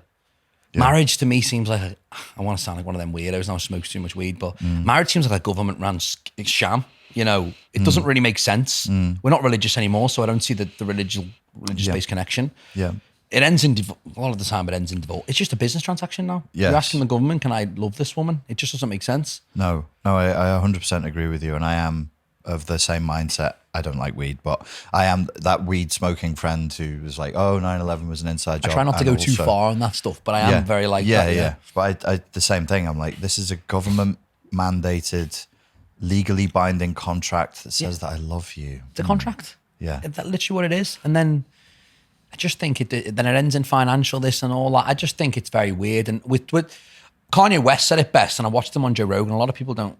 I either hate Kanye West or like him, and I think he's a bit mad. But he's a crazy genius. He is definitely a genius to some capacity, because this guy's worth £1 billion, and he's saying this. They're telling you you're a slave to the Mercedes-Benz. I have a Mercedes-Benz car, and it's like, why do I have that? Why do we want marriage? Why do we want children? Or do we want them? Or is that what's expected? Yes. And that's why I said in the 1900s, 1800s, and further back, it's like a lot of the time you're just doing what your mum and dad told you to do. You're going to marry this guy. He's in this family, and you're going to stay with him. Yeah. You never really thought, what do I think? Well, sorry to ask such a personal question. How long have you been single for? About 5 months now. Right. Yeah. And just there's no... But before that, I've been in relationships essentially since I was 13. And... So that's probably why I'm a bit anti. I probably need a little bit of a time to think. Yeah, a little time to decompress. Yeah. No, it's... I speak to... as much as I can, I speak to guys your age, between your age and 29, because it's very interesting for me to look at this group of men, because largely speaking, my perception is that they're quite depressed and quite hopeless. I see them, I'll tell you what I see, and I see this in gyms and in clubs. I was working nightclub security again recently. Two very similar places, by the way. Very similar. I think. Even the music, you can't hear each other talk, and people are looking at each other, and that seems one of the reasons why people go. One of the factors. Yeah. I see men in your age group looking at women like something they've lost. They look forlorn, in a forlorn, sad way. And I think I see, maybe it's projection. They look and they'll go, there is a nice looking girl, and then there's a conversation in their head that seems to end with, fuck it, what's the point? I'll just keep drinking. Or fuck it, what's the point? I'll just keep lifting. Or fuck it, what's the point? I'll just keep scrolling. There's not to sort of like go, oh, my generation was different, but in my generation it would have been, oh, that girl's really fit. How do I find a way of making a conversation out of nothing? I don't think to this day I've ever approached a woman publicly. My generation are just strictly Instagram. Why? I have not. I don't know. Are you scared of being outed as like sexual assault? It's just easier to just text, isn't it? I guess. Just a little bit easier, yeah. I guess that's it. It's just the path of least resistance. Oh, like that girl looks nice over there. I'm going to Instagram her when I get home. That's literally how we operate. And you won't. If she does reject you, it's only going to be that she's going to leave you unseen. It's not going to be that she's actually going to say to you. I guess so. Yeah. I guess so. But that's how it operates in the relationships I've been in. It operates in like they'll follow you or you'll follow them. That's the first stage. You don't have to message anyone yet. They follow you back. Well, that's an advancement. Yeah. They wouldn't follow you back if they wasn't interested. And there's no shame in them not following you back. You just don't follow them after a few days. Do you know what I mean? Or vice versa. I've noticed that people follow me and they don't follow me. You know, it's fine. Yeah. And then that's how we do it now. It's so weird. And that's just so strange. And that's how the cheating's so prevalent, because that's how you operate. Yes. So sneakily, I guess. Well, that's the thing. It seems to be an environment that rewards, in a certain way, it rewards some men. It doesn't reward all men, but it rewards so if guys were in the top percentiles of looks and success, and they were sneaky, sort of psychopathic. Like if you're a good looking guy, I'm talking about your age group, and you're a man of means and you just want to have as much sex as possible, it's pretty good. If you have a soul, I was going to say, I don't even know how you get away with that in this day and age. do you think eventually you get busted for it? You just get busted, bro. Yeah, you'd get busted. And people would denounce you then? Yeah, they would denounce. No woman, I mean, that I know of, but no women are okay with that. Especially if you're cool. Like, it's always like, I think women will do that with the right person. But if you're a decent guy, there's not a chance they're just going to sleep with you. They want results. They want commitment. They want a relationship. They want a relationship. If you're the guy you just listed, wealthy, whatever, good looking, they don't want to just sleep with you. They want commitments. But this naughty boy is a liar, and he tells them he's going to get them. He tells 3 women at the same. Not me. I'm too old for this example. You see. I want to settle down. but there are other guys, not me, who would just lie, and they just say. Well, maybe we have more of a community in the Northwest, and there's still that Catholic sense of like watching each other and stuff, and maybe you could run that game 2 or 3 times, but you wouldn't do it. I think that's what I think, because Okay. I'd be too anxious, man. I just couldn't be bothered with that. I'd be too anxious. They'd all gang up on me and just. Yeah. He's right, and then your next thing you know, you're doomed. That's how I am. But there's some people, like you said, some absolute badass dudes that just do not care. Who don't care. But that's one of the things that worries me, is because I think it creates a level of cynicism on both sides. So when I say men and women, I'm talking about young men and women, people in their 20s. What I see when I'm looking around, whether the girl is sexually ostentatious and sexually provocative, or she's quite humble or whatever, at root, and whether the guy is extrovert or introvert, at root for both is tremendous cynicism. I just struggle I agree with you, mate. And every girl I've spoken to shares that, even partners, ex-partners. Yeah. And they're smart people. They share the cynicism. Yeah. They'll say things like, I would think as a man, this sounds mad, but if a richer guy comes along, you're fucked. That's what I'd think. Yeah. I don't think there is that traditional element of companionship. I don't think there's loyalty. I know, harsh truths, man. I feel a degree of pain for you. Do you really? Is that really what you believe to be true? Like, if the girl loved you, if there was just a richer dude, I just think does he have to be taller?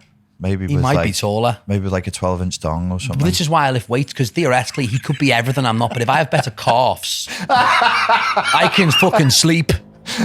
Is it okay? My final question on this topic, because there's other things I want to ask you. Do you think that that's real, or is that paranoia that's talking to you? It could be paranoia, mate, absolutely, because I've not really got any experience to suggest otherwise. I just think women I've spoke to as well, they agree. Like they say, like men have wandering eyes, we're creatures of testosterone, and there's just too many opportunities these days. That's what girls say. Right. There's too many opportunities. And I would say about women, they're a little bit too wowed by materialism. If a footballer comes along, or a superstar, that's what I'm saying. Like if you had a wife, and let's say literally, I don't know who you think the coolest man in the world is, but like Leonardo DiCaprio messaged her. Yeah. Is she gonna with his thin arms and his dad bod? I think so too, but she'd still go. She'd be gone.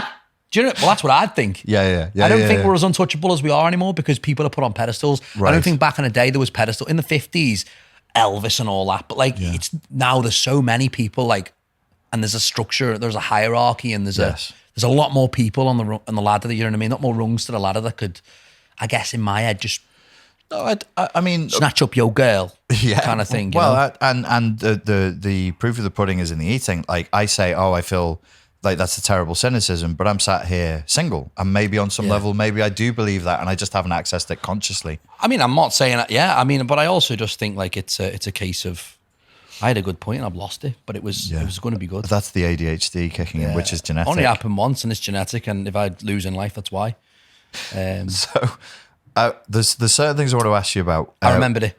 Go. Return on investment in this day and age for relationships, I just don't think it's very high. That's what I was going to say. Okay, which I 100% agree with you. There's a guy that I work with. He's a psychology professor called Sam Vaknin, and he does a lot of research around this. And that was one of the things that he cited as return on investment. So if a woman is going to invest her, sorry to be brutal, but this is how life works. If she's going to invest her eggs and her capacity to have children with one guy, or with a limited number of men, if he's a piece of shit, that's a very poor return on her investment. I've found that in relationships, if they didn't work, I wonder what I took from it. And I think, well, all that time I give, as much as the memories might be good or whatever, if I'd have invested, this is what I'm doing now, if I'd have invested that in myself, in my business, in my physique, I'd still have results. I would still be benefiting. Yes. Whereas you lose a lot, even dating. I just think the time is lost. Well, apparently You get nothing back apart from sometimes an earache. apparently You know. So, according to Sam, who does the research, which I don't do, he said that your generation is just giving up on dating. They're giving up on sex. They're giving up on dating. They just date less. And I'm like, oh, that's terrible. But then perhaps I have like a millennial lifestyle in a way, because I also, years ago, it was like 4 years ago, I was like, I'm not doing this anymore. And if you'd asked me why don't you try? Don't you watch romantic comedies and believe in love at the end of the film with the nice music and so on? And I'm like, this is the return on investment. Like, this is a brutally punishing experience. It is. And I think people just know too much about each other these days. If a girl talks to me, just if I was using me as an example, I guess you've got my Instagram, so you know who I am, what I look like, Yes. what I look like in my boxies, Yes. me following, who I Yes. follow, what I do. Yeah. You know everything about me. You can make a calculated, it's a business decision. You can make a Yes. calculated decision. Vice for the woman as well. I can find out what job she has, Yes. what she wears, what she does, who she hangs around with. I can build a pretty good picture about You can somebody see her before I spoke to them. completely naked. How can you say there's a platonic, almost unnatural love? There isn't. There's preconceived notions. Unless you meet them on a night out, and if you do, then I guess that's problematic in itself, where you Yes. met them. But I mean, like, for me, it's like you have a very good picture of who you're talking to. Well, my last girlfriend I met on a night out, I did it the old-fashioned way, and she didn't have any social media at all. And you think, oh, box is ticked. She sounds wonderful. What a fucking nightmare. Dragged backwards through hell I was. Just because it doesn't have a social media doesn't mean fuck all. Sorry. I That would be a lost green myself. flag, no social media. Yeah, oh my yeah, God. yeah. Then you got to go, why? And exactly. So you can't see what she's been up to. No, and she also is of your generation, and the problems came very, very quickly. Like So you're a psychologist. I'm sorry. Are you a proper psychologist kind of guy? Yeah. Yeah. Oh, wow. Yeah. Am I being really am I being idiotic here? No, not at all. You have a good following and you're like a serious, cool man. Yeah. No, I So you must, why do you even date then? Because you'll be figuring these people out. You'll be seeing shit left, right, and No, centre. I I'd have love abusive women. I love them. I know exactly what's happening to me at every phase.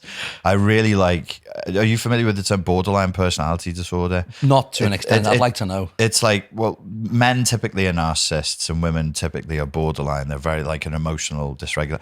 I just love being abused, exploited, and then cast aside like a filthy rag. It's my favorite thing. Jacob's met some of my ex-girlfriends. They're wonderful. They've been on the podcast. Yeah, they've been around at seminars and stuff. They help me with cool. things and then take me home and slowly strip pieces off my soul. So no, it doesn't help. Like, knowledge doesn't help. Okay. With psychology is a pretty blunt tool, really. It's not a very, very sharp tool. So we have a lot of theories and we have a lot of ideas, but they don't really help you in the real world. Plus, sex, powerful driver. Attachment is a powerful driver. If you've got problems in parenting in your childhood, then that tends to override all your intellectualization. And I'm incredibly shallow. Yeah. I just like really hot women of a particular type. And I'm weak. I just go, wow. But you could say you're weak, but you're doing the only thing that really we have any evidence that you ever would do. Because everything else is we don't know what that is. Your Yes. hobbies, your jobs, your wants, Yeah. None of that matters to the natural driver that is to procreate. Yeah, to procreate. So it's hard. It's weird that anyone blames anyone for it at all. No. I don't think anybody really does in good faith. There's always going to be a subsection with my following and people online. There's going to be a subsection of women who'd be like, "Ha ha, you're a stupid man." Yeah. And you like really hot women, but what they codedly mean is, I'm angry with you that you would never select me in the real world. I see a lot of that as well. You're way more on this. I watch like Jordan Peterson. Who's that guy? Stephen Crowder. Yeah. I love all that stuff. You Yeah. know, getting into arguments. I don't know where he finds these people like. Yeah. But you know, Yeah, it's good fun. I same thing. I've watched the rise and then the fall of Jordan Peterson. The interesting thing about Jordan Peterson, I think, is his appeal to your generation specifically, and especially for men. Why did he have such a meteoric rise if there wasn't a need for some kind of a father figure? Yeah, you know, you're right though. somebody I who's think that's gonna- lost in us all, man. Yeah. I don't know if statistically we have less dads hanging around, but I think that's a problem. Yeah. And I think men not being men, and I see it a lot. Like and you'd probably call this, what's the toxic masculinity is probably what I'm going to go into here. But men having a mission and having a purpose and having a drive. And because I always found that men were just a bit disposable. Women, you love them for the beauty. You can be a beautiful woman and you're all right. Yeah. You know, no one's going to hate you. Yeah. Kids, we love kids. Yeah. Men, though, you're very much like, do you offer me? Like, if men don't offer you something, they're thrown away. And I find there's plenty of good-looking homeless dudes, I'm sure, you know. Yeah. I agree, and I think it was ever thus. I mean, there are whole cultures built around that, like warrior cultures. If you look at the Spartans, they say, well, that's patriarchy. Men ran the society, and it's like, yeah, but men also didn't fucking matter. Yeah. Women mattered. Women controlled the money. Women made some of the big political decisions because at any moment you could be sent off to war where you would train to have the mindset, I should die for my nation. I should die for the motherland. Well, my brand Elite, the whole ethos is Spartan. It's interesting. Yeah, well, that's a big fascination of mine, ancient cultures. Yeah. And with it or on it. With it or on it. It's literally my brand motto. Is your brand motto. So disposability is actually built in because we see that as men, we see that as honourable. And that's what women said to the men, and that's what I find fascinating. The mothers would say, you either come back with your shield or fucking dead on it. And it's like, that's amazing. I usually have my brand on, by the way, and I'm embarrassed I don't. You have something that says Savage. Yeah, I wear my brand everywhere, but I basically moved back in. A lot of my clothes is missing, but I usually I'm branded to death. Where have you moved back from? I lived in Shrewsbury for a while, yeah. Why would you do that? That is of anything in this podcast, that is the wildest thing you've said. I'm a wild man. I lived in, I don't like to brag, but I lived in Shrewsbury. Well, it's just where I went. And I moved in with a partner down there. It was cool, man. But Is that where she was from? It was cool, man. It was epic. But yeah, Birkenhead's just bossing it. Yeah, the best place on earth. It has its qualities. Tell me, because I could talk to you about these issues and we could go in multiple I'm surprised you haven't spoken about the gymmers. I'm like, wow, epic. We should. So it's probably the only place I actually have any, because everything else I've said is a load of shite, really, because I have no relevance on those topics. Well, see, the thing is now, here it is if you can excel in something, so you've excelled in the gym, you've excelled with your results, and you've also excelled as an entrepreneur. And I have people who are either entrepreneurs or who are wannabe entrepreneurs who follow me. Can you talk a little bit about the development of the business and how it began and where it's up to today? Yeah. So if I can try and cram it together, I obviously worked at New Era, that multifunctional group training facility with Chris Brown, who's a highly established guy at the time, very big figure in the area. He took me under his wing, theoretically. I did the internship for free, and then he started paying me. I don't know what we're talking about. It was like 600 quid a month or something like that. It was just minimum wage kind of thing. And I didn't mind, but I did what you'd call the anti-social shifts. So it was very much like up 5:45 every day, 6 a.m. class, 9:30 class, 6:30 p.m. class, Monday to Friday, basically. So, you know, the weirdest parts of your day. I did that in conjunction with training for bodybuilding. So it fit me quite well. You know, I could always get my meals in. I was always in a gym. I could train. Yes. Trained at Rocky's gym in Birkenhead. Have you ever been? I have. That's where I started training. Wow. Well, Europa Pools originally. Yeah. And then Rocky's gym was my first introduction to like, wow, this is bodybuilding. Like, it's proper that gym. seat probably has AIDS on it and I want it. You know, that was what I liked. This is the definition of a spit and sawdust. Like if you went in there and you turned up your nose at like the state of any of the equipment, you were just seen as weak. Exactly. You know, you had to, if someone was sweating on that machine, that was, thank you, you know. Yeah. I will also absorb some of that testosterone. I want that sweat. Because I was natural at the time, so I was desperate to get some juice. So it was like, just give me something, if I can absorb it. 80% of what you put on your skin's absorbed, right? So I was like, do it. But I trained at Rocky's, kind of got my head down and worked there and obviously developed all my social skills there because I was very introverted. Yeah. I don't know if I still am, but I was always very weird, socially awkward.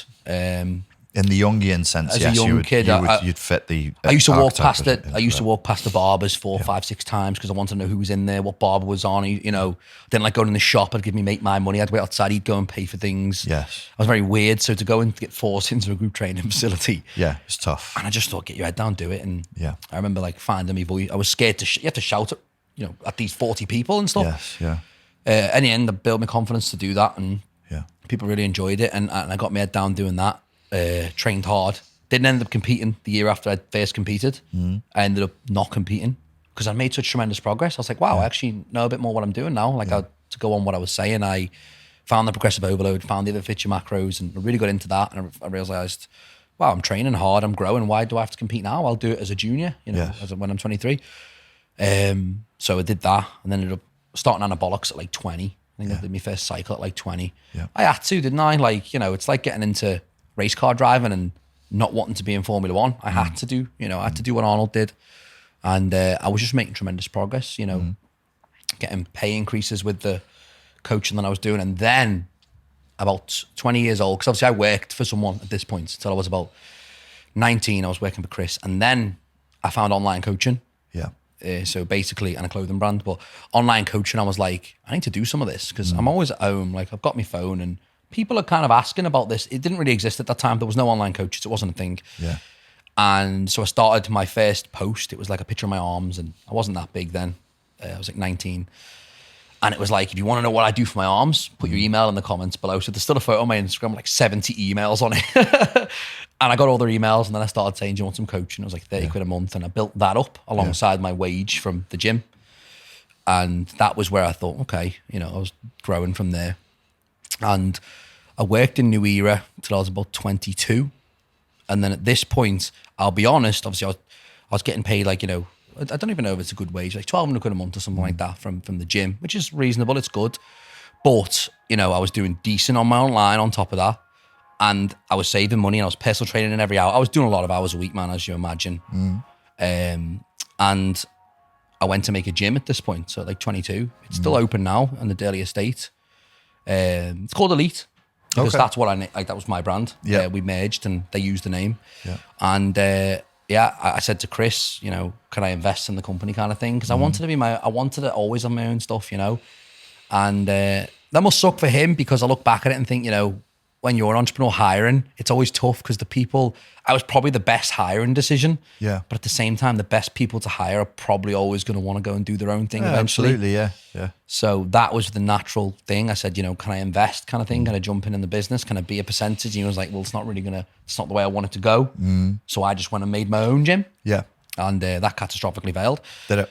Yeah. I went into business with friends and it just didn't work, man. Yeah. It wasn't their fault. It wasn't mine. It was more like, as an entrepreneur, it's like, we had some issues with a company robbing us basically. Yeah. Like £17,000 of equipment that just vanished. Oh. So that caused friction. We're like, shit, guys, we didn't have enough money to budget for that. And I'd put my life savings into this thing. Yeah. And at the time, I guess I'm bad. This is my mind brain, by the way. I'll misorder my story really bad. I'm not a good storyteller.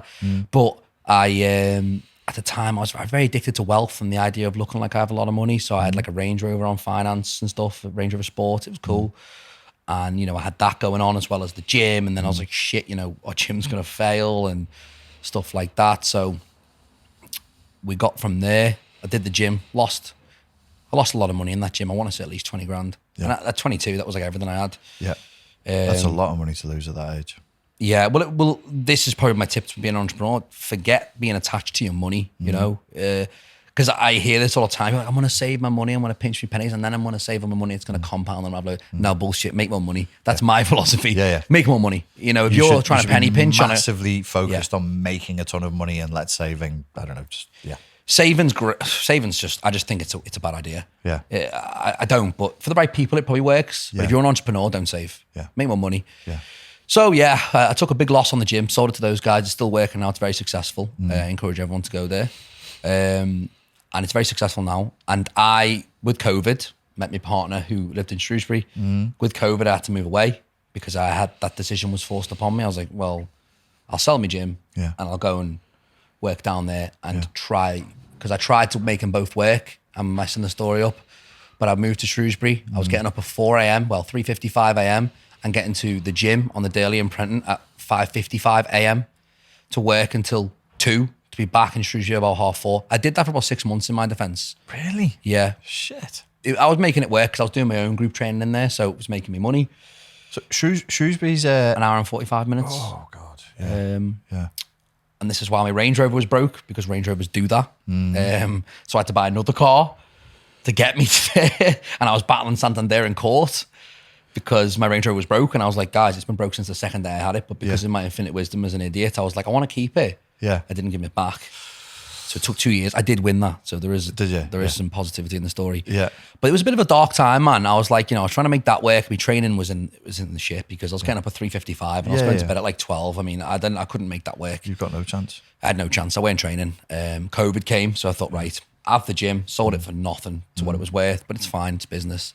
And then I went back down there full time. I did a little bit of money because obviously I've been working my ass off. Yeah. But I was like, shit. And then that's when the online really hit off for me because during the lockdown, I was forced to do it, and it's probably the best thing that ever happened to me. Yeah. Although it was my darkest. This is the thing. It's like life's like chess, and people. I like to play chess, and it's like with chess, the game can turn around at any minute. And life's very much like that. Yeah, you never really beat. You could be walking into the best thing ever, and it could be masked as the worst. Yeah. And I went into that phase thinking, oh shit, I've never failed up until this point, and I've winged my whole life. Yeah. Let's see if I can do it. And yeah, I did the online, and yeah, it turned out the best thing ever. So what is your online business? What is the product you offer, and how's that? How do you sell it? How's that working? Well, right now, my niche or what I do is I pretty much work with professionals. Right. So I have proudly, dentists, doctors, some of America's biggest email marketers, some of America's biggest drop shippers. Don't ask me how I got into that niche. I just did. I personally believe it's my following and my tick, and also I'm good at what I do. Yeah. But also I'm the right package for the job. Were you doing like your own online training and email marketing and internet marketing, and that's how you? This is the thing. I've never marketed in my life. That's crazy, isn't it? Yeah, I'm just starting to do that now. Right. And my business is going really well, but I've never marketed, and it's because the whole elite brand to me, I mean, my brand, I should have the clothing on, but I don't. But it's the most important thing to me, my brand, and it's called Elite. And the reason I called it Elite was partially because of Lee Charles is elite martial arts, and I have told him, so he hasn't kicked me in the head for that. Good. I did copy. Because I was obsessed with the special forces, the elite, and the whole thing behind the elite was I'm not going to market to you. Yeah. You're going to find me. Yeah. I don't really know how that works. Right. But it did. Yes. It did. I got results, and that's what I spoke in. That was my language, results. What are they buying when they buy from you? When they buy from me, well, obviously when I do the coaching, with the banner transformation. Okay. And I say this to personal trainers all the time. They downplay themselves so much. You're selling a life change. You're not selling a fucking program and a few shakes. Yeah. When you get the confidence when you're coaching, because I've had over 1,000 transformations now. Yeah. And my confidence is so high now that when I meet someone, and I've met guys that are 300 pounds, completely out of shape, never lifted a weight, the belly's out there. Yeah. And I look at them and I go, we're going to be able to change your life. And I do. Yeah. Right. And I've got amazing testimonials from that. And when you've done that, you realize what you really sell. Yeah. And that's when you put a value on your service, because you're like, a lot of people who come to you and they're in the gutter, mate. You know what I mean? I don't know if you know, but like they're in the gutter, they've got nothing. The confidence is on the floor. Their relationship's destroyed. Yeah. They're all right at business though, a lot of the time. So they've got money, but everything else is destroyed. And they come to me, and I like to think that I can turn their life completely around, and I have with a lot of people. So that's what I sell. Obviously, it's masked as full training programs, full diets, 24/7 contact and support, having me at the end of the phone, but it's a lot more than that. What do you mind me asking what the price range is for when people sign up with you? Well, some of my packages now are upwards of £1,200 for 12 weeks. Right. All online. Yeah. But, that's because of my market. I mean, I do work with people. My bodybuilding is my passion project. I don't coach many bodybuilders. Yeah. But when I do, we're talking like £400 for 12 weeks. Yes. But I don't do them a lot because they're a lot more time consuming. Yeah. And it's a passion project. You have to be someone that I'm interested in for that. Yeah, yeah. But a lot of the time it's high ticket stuff, and it's not because it's easy money, because it's not, I encourage everyone to go out there and start charging people 1,200 quid for 12 weeks. You can't do it without a big reputation. Yes. Or at least, I was charging, like I said to you just before, £35 a month in 2018. So it's come a long way. Yeah. But yeah, that I do that with, again, like I said, industry leading professionals and people that really respect my service. Because like, people who are into that stuff, they respect you. Yes. Businessmen respect businessmen. The easiest people to sell to is someone that can sell. Oh God, yeah. That's what I find. Yeah, yeah. And you're working a lot with Americans as well. A lot of Americans, yeah. Do you find it easier selling to Americans? So much easier. Americans are the best people in the world. Yeah. Just because they appreciate the fuck out of my time, man. I won't name people, but some of the people I deal with, like 500,000 followers, really cool people. And they'll go, can I call you? And I would answer a call to those guys any minute of the day, because I know their time's as important as mine. Yeah. And they'll be 10 minutes. Yeah. But I've had people paying me 50 quid a month back in the day. Yeah. That I go, can I call you? And I learnt a lesson that day. An hour and a half in. Yeah. So yeah, they respect your time. They're all about, self-development, and they understand and appreciate it. And they thank me every time, we do business, and it's incredible to do that. But I still have a ton of British people. I mean, I must have about 50, 60 clients. So it's very varied. I generally say to people who are starting online coaching or online businesses, really just, if you're an English speaker, just focus on America. And you don't need to crack America. You only need to crack an American state. Yeah. And you don't even really need for any business to crack an American state. You just need an American city. There's so much wealth there.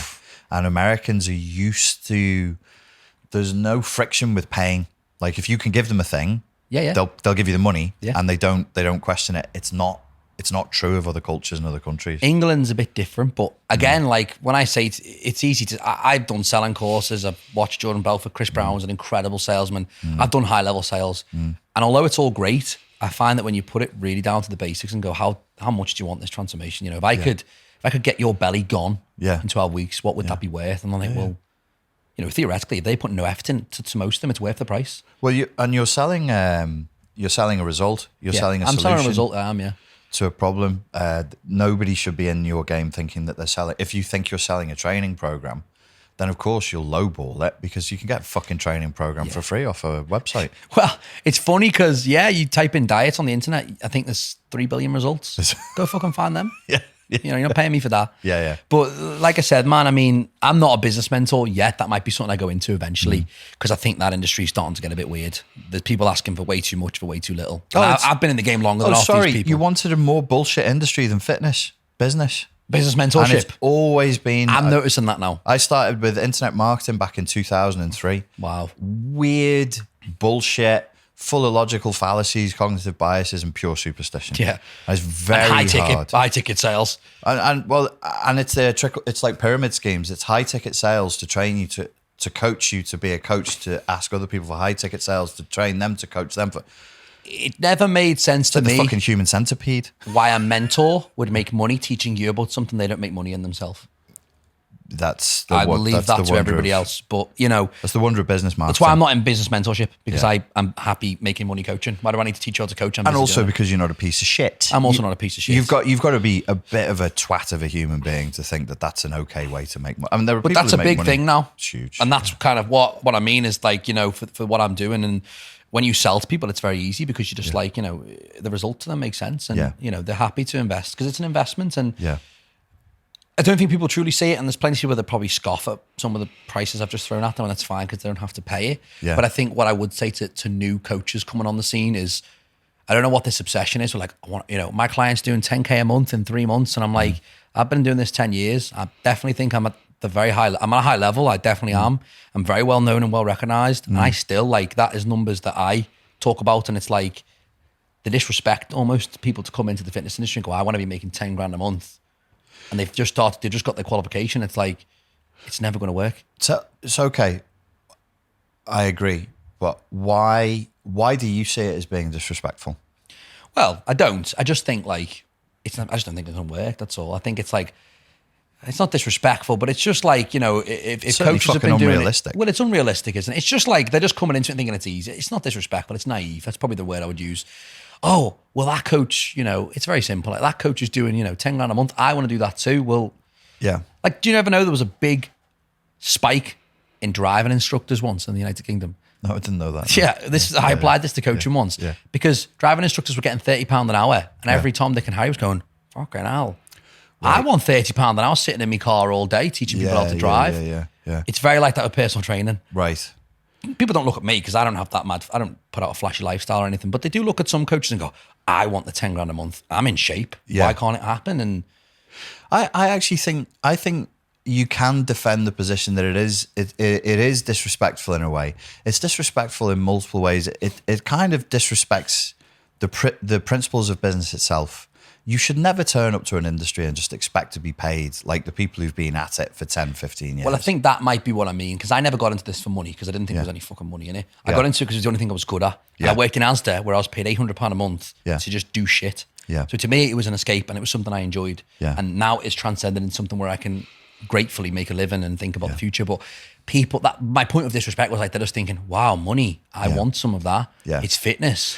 I can coach women. You know, it's like it's just cynical. so shallow. People are coming in with a cynical, shallow. But thankfully, they don't make any fucking money, so I'm fine. Yeah, It never works. I've never seen anybody. I've seen people being trained to think that way. Then they're trained to go from, I don't know, 50 quid an hour on the gym floor to think, no, you should be asking for £1,500 for a coaching thing. And I'm like, aren't your coaches telling you to do that organically over time? Like you go from 400 quid to 500, these big jumps. And they're like, well, no, my coach says to just believe in myself. And I'm like, okay, well then I don't know why you're asking me for advice, man. I've had a few business mentors and all they ever offered me was, hi Tyler, what you charge? Okay, well, one of my packages is 500. Okay, triple it. Okay, and we're going to get 10 clients a month, 10 grand a month. There we go, boom. There's your business plan. I was like, so all I got to do is triple my prices. Yeah, fucking hell, man. Like, I wish I tried that one. Yeah. Where do I send the money? How do I pay you? I've organically built a business over a very long time. Yeah. And presumably you're delivering a good product or service. For a very long time as well. And a lot of these fuckers talk about that and it makes me very uncomfortable. Because it's shit. Yeah. It's shit, man. Like, well, it's not, because at the time it was all I knew. Yeah. And that might come down to your upbringing. But if you can't appreciate, I only appreciate it now, but I was hustling my ass off, charging 120 quid for 12 weeks coaching after I'd trained for 6 years, after I'd won bodybuilding shows and after I was in better shape than most people. Yeah. And I wanted £120 for 12 weeks. Yeah. That was like 4 years ago. Yeah. And there's people now walking into the fitness industry going, well, they want 120 quid an hour off of them. Yeah. But they want, oh, my cheapest ticket is £600 a month. That's what I want to go for now. Like, they just... But like, luckily, it's unrealistic and it never works. I'm kind of trying to give advice and say, do not do that. No, don't do that. It won't work. I've seen people trying to do it, and it just doesn't, because people, well, their immediate response is "fuck you." Yeah, because it's disrespectful to the client base as well. I don't know. I wouldn't say I'm super honest as a person, because it's exactly what deceitful people say. I'm very honest. This is a very deceitful thing to say, but I couldn't face myself ringing someone and going, right, if I didn't believe in my cost, I couldn't do it, man. Yeah. And some of these people are like, it is disrespectful. It's like, yeah. They can seriously go, yeah, I want 500 quid a month, and they've been in business for 3 months. They've just started, and now they live in Dubai. And I know what you mean. I've had similar conversations in the sort of the niche that I'm in, where people have found out. I don't talk about money, but people have found out I had a couple of celebrity clients and blah blah blah. And yes, they were charged. They were charged a lot of money, but that was, I don't do it anymore. I just don't see, if I see a celebrity now, I say, if I'm going to work with you, it's for free, because this thing went around. At the time when I was contacted, I was in a period of my life where I didn't want to coach. So I told them stupid numbers an hour to get them to fuck off and leave me alone. I love that one when it works. I was depressed. I was like, I don't want to coach you. I have to talk to you. I watch your YouTube videos. Only you are going to understand what my mother is like with me. I'm like, your mother's like that. Fuck off. Everybody's mother's narcissistic. It's the same. Go talk to someone else. No, it has to be you. It has to be you. What do you want for 60 minutes? I'm like, I want bleh. And then, where do I pay you? I was like, what the fuck is this magic? Yeah. I've done that once and I remember it to this day. And I was like, holy fuck, it worked. And I was like, There's a guy from this area who is globally well known, and he just said, get in contact with my client. I never want to know what you're charging me. I want to be able to call you any time of night or day, and you charge him what you speak to my accountant. You speak straight to the accountant and you charge him for these phone calls. And I'm like, so you're going to give me a 12-minute phone call at 2 a.m. when you're high on coke, and I go to your accountant and say $5,000. Is that cool with you? He said, I never want to know. I was like, I can't work like that, man. I'm not a fucking parasite. The thing is with the price thing as well, I think it's worth mentioning that, like, I understand that people get annoyed when you go, well, I charge this. They're like, you bastard. And it's like, that's fair. But remember, the people that are paying it can afford it. Oh. That's the thing. Like, the scalability of this is... Yeah. The thing is, when I charge that top tier package to top tier Americans who are absolutely killing it, these guys are doing 50K a month. That's just what it's got to cost for them to care. I've charged people too little and I've failed them because it's been too cheap. Yes, I've worked with people for free and I've failed them because me being free, they never respected the service and never got the result. Well, that was actually making it free stopped that kind of client coming through, because I don't like them. They're a pain in the arse. Oh, really? They're celebrities are probably, They won't listen. What they want is they want some not all. That's not true. That isn't true. But generally speaking, what I found is they want one more person in the entourage to kiss their ass and tell them that they're fine and everybody else is wrong. And I'm like, there is no figure that is going to make me feel. There's other ways of making money. You don't have to do that. You can do good things and make money. There's, I think the right attitude to have is say, there's tons of money out there. There's people with loads of money. Yeah. There's people with none. You want to help the people with no money? Release free content. You want to make money? Talk to people who've got money and then charge them. Money's a weird topic, isn't it? It's a very triggering topic. It gets people very triggered. And I think it's worth mentioning money doesn't buy happiness. Definitely not. So just finding out what you... Have you ever been rich and depressed? Oh, well... Are you rich and depressed? I need to be rich first. Depends what you mean by rich. But I know people that are rich and depressed. Yeah. I do. And I won't name them, but I did a lot of the supercar events where you go on supercar rallies and you meet a lot of supercar owners. And I've coached a lot of them. And naturally, you meet a lot of these guys. And I spoke to a guy, I can't name him, obviously. And I remember him sitting at a dinner table with me going, because I don't finance cars anymore. It's not, I'm not against anyone who does, but it got me in a bit of a hole and depressed me. And I was pissed off. And obviously, it costs a fortune when you look at the APR. And I learned a lot more about that later on. Where I'm from, mate, you don't know fucking nothing about nothing. And where we're from, that's what people do when they make money. It's what everybody does, isn't it? You don't know anything about APR. You're not told by accountants, all that. Different story. School would be good for that. But this guy had... They can't do that. They have to teach them about trans ideology. Please carry on. That's very important. Yeah, exactly. But this guy had a Rolls Royce Wraith, Ferrari 458 Speciale Aperta. So we're talking there's like $500,000. And then he had... What else was he driving? This guy's loaded. And he sits at the table and goes, mate, my payments on my cars are $15,000 a month. That's what I pay out for cars. He said... Do you think I'm fucking happy? I mean, he was a bit drunk and I didn't know how to take it, but I was just like, is he serious or not? He sounded like he was going to kill himself. Yeah. It was like, if I don't make that, do you understand? Like, if I don't have that Rolls Royce anymore, or if I failed, how embarrassed I would be because everyone knows me as like Mr. Money. Yeah. And I was thinking, do you know what? Keep it. Like, because that is scary. Yeah. People don't realize that what people do to stay looking at, like, I guess, like, once you've had a Ferrari, you're fucked. Because if you step back, you're in trouble, man. It's very, very difficult to come back from that. You can see why they're depressed. These celebrities, once you've had that amazing album, things might not keep, things might only be downhill from there. Well, they generally are. Well, you think everyone's got a peak, man. That's why with this kind of thing, I prefer to keep things sustainable. But I've definitely been, by our standards of the area that we're from, I've been wealthy and miserable as fuck. Yeah. Like liquid cash that I can access today that would put a deposit down on a pretty big house and it's just there. I don't even know where to invest it. Don't know what to do with it. And just being like staring at the wall going, I hate being alive. This is like fucking stinks. I had that realization. I won't go too much into it because it's private matters, but I ended up, driving a Ferrari a lot and insuring a Ferrari and blah, blah, blah. And that was my dream as a kid. Like I was obsessed with cars and money because that's what you do when you're poor. You think that's the way out. And that's why I was financing all these stupid cars. And, I was driving this Ferrari and I was like, all I give a shit about was looking at who was looking at me in this Ferrari. And I was like, hang on. And that I've been very lucky to experience that because that really put things in perspective for me. Because I think people work their whole life to get a supercar, to get that ideal, house. And then they sit in it and go, oh, what's fuck, this? Shit. I didn't think about what happens when I actually got there. And I got to that point to do stuff like that to a certain extent young. So now I've realized, it doesn't matter.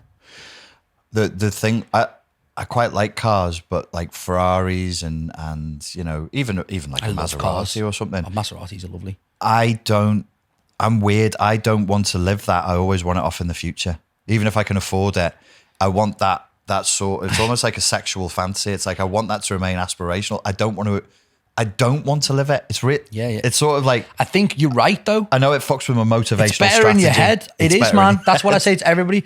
I did round Europe trips, 10 countries, supercars and SVRs, amazing things that I'm so grateful for.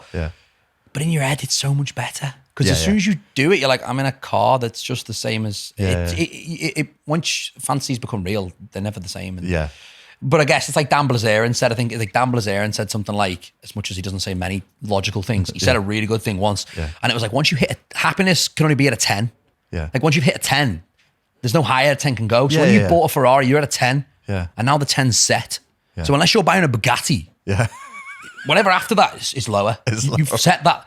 Because when you buy your first car, I mean, I remember driving I drove a Ford Fiesta Z-Tech for the first time ever. Yeah. And I was at a 10. I was like, fuck, I'm driving. Yeah. I'm driving a car. I used to look back and lock it and everything. Yeah. And then, like I said, you drive a Ferrari, there's your 10. Right. And then when I had a Range Rover Sport, I had to send it in for repairs, and I feel like a dickhead for saying this.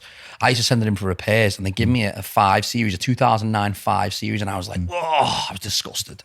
I felt disgusted. I was like, what is that filth? People are going to see me in this. I was honestly, mate, I was like, people are going to see me in this. Yeah. Like, I got my wheels refurbed, and the guy had a smart car as a highest car, and I feel like a dickhead. This was years ago, by the way. Yeah, he had a smart car. I was like, nah, it's all right, mate. I'll get a taxi, because I was just like, I'm not getting fucking seen in that. That's what it does to you, mate. It's like, what? Yeah. No, it especially, I was lucky that I never really made proper money until I was like in my late 30s, and I'd already been, various tragedies and losing friends and shit related. I'd already been broken a few times, so it didn't walk. It sounds weird saying I was lucky that I'd already been hurt. Yeah. So I just was like, it's not. I know there are things in life this can't protect me from. There's like physical things that can happen to you. Like I watched mates of mine in their 30s pass away, and it can't protect you from heartache. Yeah, you can't protect you from depression. There's a lot that money just can't protect you from. And I think the minute you accept that, you get more of it. Like I find it so weird how like the law of attraction works. Like since I started focusing on delivering good service. Yeah. And trying to really work hard for my clients and just do things for people out of, I don't know, just trying to be good. Like I post reels and just hope that they help someone. Yeah. That's when money comes. Yeah, definitely. When you chase money, it doesn't come. No, it's almost it's like weird. Everything sort of tightens up, and then when you just relax and go, okay, yeah, like you say, if you're established and but you have to be a craftsman. You're a craftsman at something. You can do something. You're not trying to trick anybody. There is something you can actually deliver. I think the phase we missed talking about, and I think you did want to get this across, was that it's that initial building your craft phase that people don't want to do. Right. Like they look at the guy who's 10 years down the line and go, well, he's on £8,000 a month, working from home, just lifts weights. How the hell does he do that? And they missed the 3 or 4 years. That's what people say when they look at me in the gym. They're like, you're always in the gym doing fuck all in the middle of the day. They do. Yeah. And they're like, what's this guy doing? And then instead of going, well, that 3 years he had where he did things for free, worked in a supermarket. He was skinny as fuck, so that didn't help. Like he just believed, man. Believed without evidence. It was just faith. They don't want to do that bit, and I can understand why they don't. No, it hurts. Because it's shit. Yeah, it's absolutely shit. And everyone sells the hack. It's that 3-year window they sell the hack for, isn't it? Yeah. It's like those business mentors, like, I'm going to make you skip the shit bit. 3 years just isn't that long. I would just say to people, just do it. Just do it. Just do your internship. Do your... What's the assistant to your apprenticeship? The assistant to a craftsman as an apprentice. Just be an apprentice. Be humble and really, really try and develop something. We're running out of time. I want to talk to you about dysmorphia and body dysmorphia and mental health. I can't believe how long. I'm known for chatting shit though, by the way, so this happens. Body dysmorphia, if I could summarize this. So I went into the 18 and I did the shows, come out of the shows, found Dorian Yates, as I said, because that's when I found Progressive Overload. Now, Dorian Yates was called the Shadow, and he used to wear what people called the TARDIS tracksuit. And they called it the TARDIS because when he took it off, it kind of took you to a different dimension. Because the point was, in the tracksuit, he looked like he didn't go to the gym. And then he took it off, and you were like, holy shit, this guy he's a monster. I took that and went, cool. I'm going to put hoodies on, triple XL hoodie, or big hoodies, oversized. You don't even know I go to the gym. And I like that. I got obsessed with it. Eventually, that turned me into... Is that what you think is happening? Because you fucking look like you go to the gym. Now I'm fixed. I'm better now. Oh, okay. But dude, that was weird. I'll get to... Because there's no way you're going to trick anybody that you... What do you think, Jacob? Mate, I'll tell you now. I reckon... I'll tell you now. I went with this hoodie thing. I was only natural then. Wasn't on anabolics or anything. I was natural when I started this. Yeah. So I was training in the hoodies, walking around with my hood up, being like... It was just like a bodybuilding thing. It was a bodybuilding thing. Sweating all the time and never wear shorts, never get your body out, basically. Didn't want to show the unfinished package, basically. That was what it was. I was like a Michelangelo sculpture hidden away. Yeah. That's what I believed. And it got where I actually, I was probably 13 stone when I started doing that. I got to being 22. I was 18 stone, obviously anabolics, probably fucking huge, and I didn't realize it, still don't think it now. Probably fucking jacked. And I was wearing a t-shirt like this. I'd put a jumper over it, and I'd roll the sleeves up of that jumper, and then I'd wear a jumper over that one to make my arms look bigger. Wow. That's how fucked I was. You wanted to be as huge as possible. I just wanted to look huge, and I'd never wear. I wear shorts now, by the way. You'll always see me in shorts, always. It's not about my calves. It's about they're comfortable for a start, and it always just makes me remember, like, just get your body. Like, I was terrified of anyone seeing my body, terrified.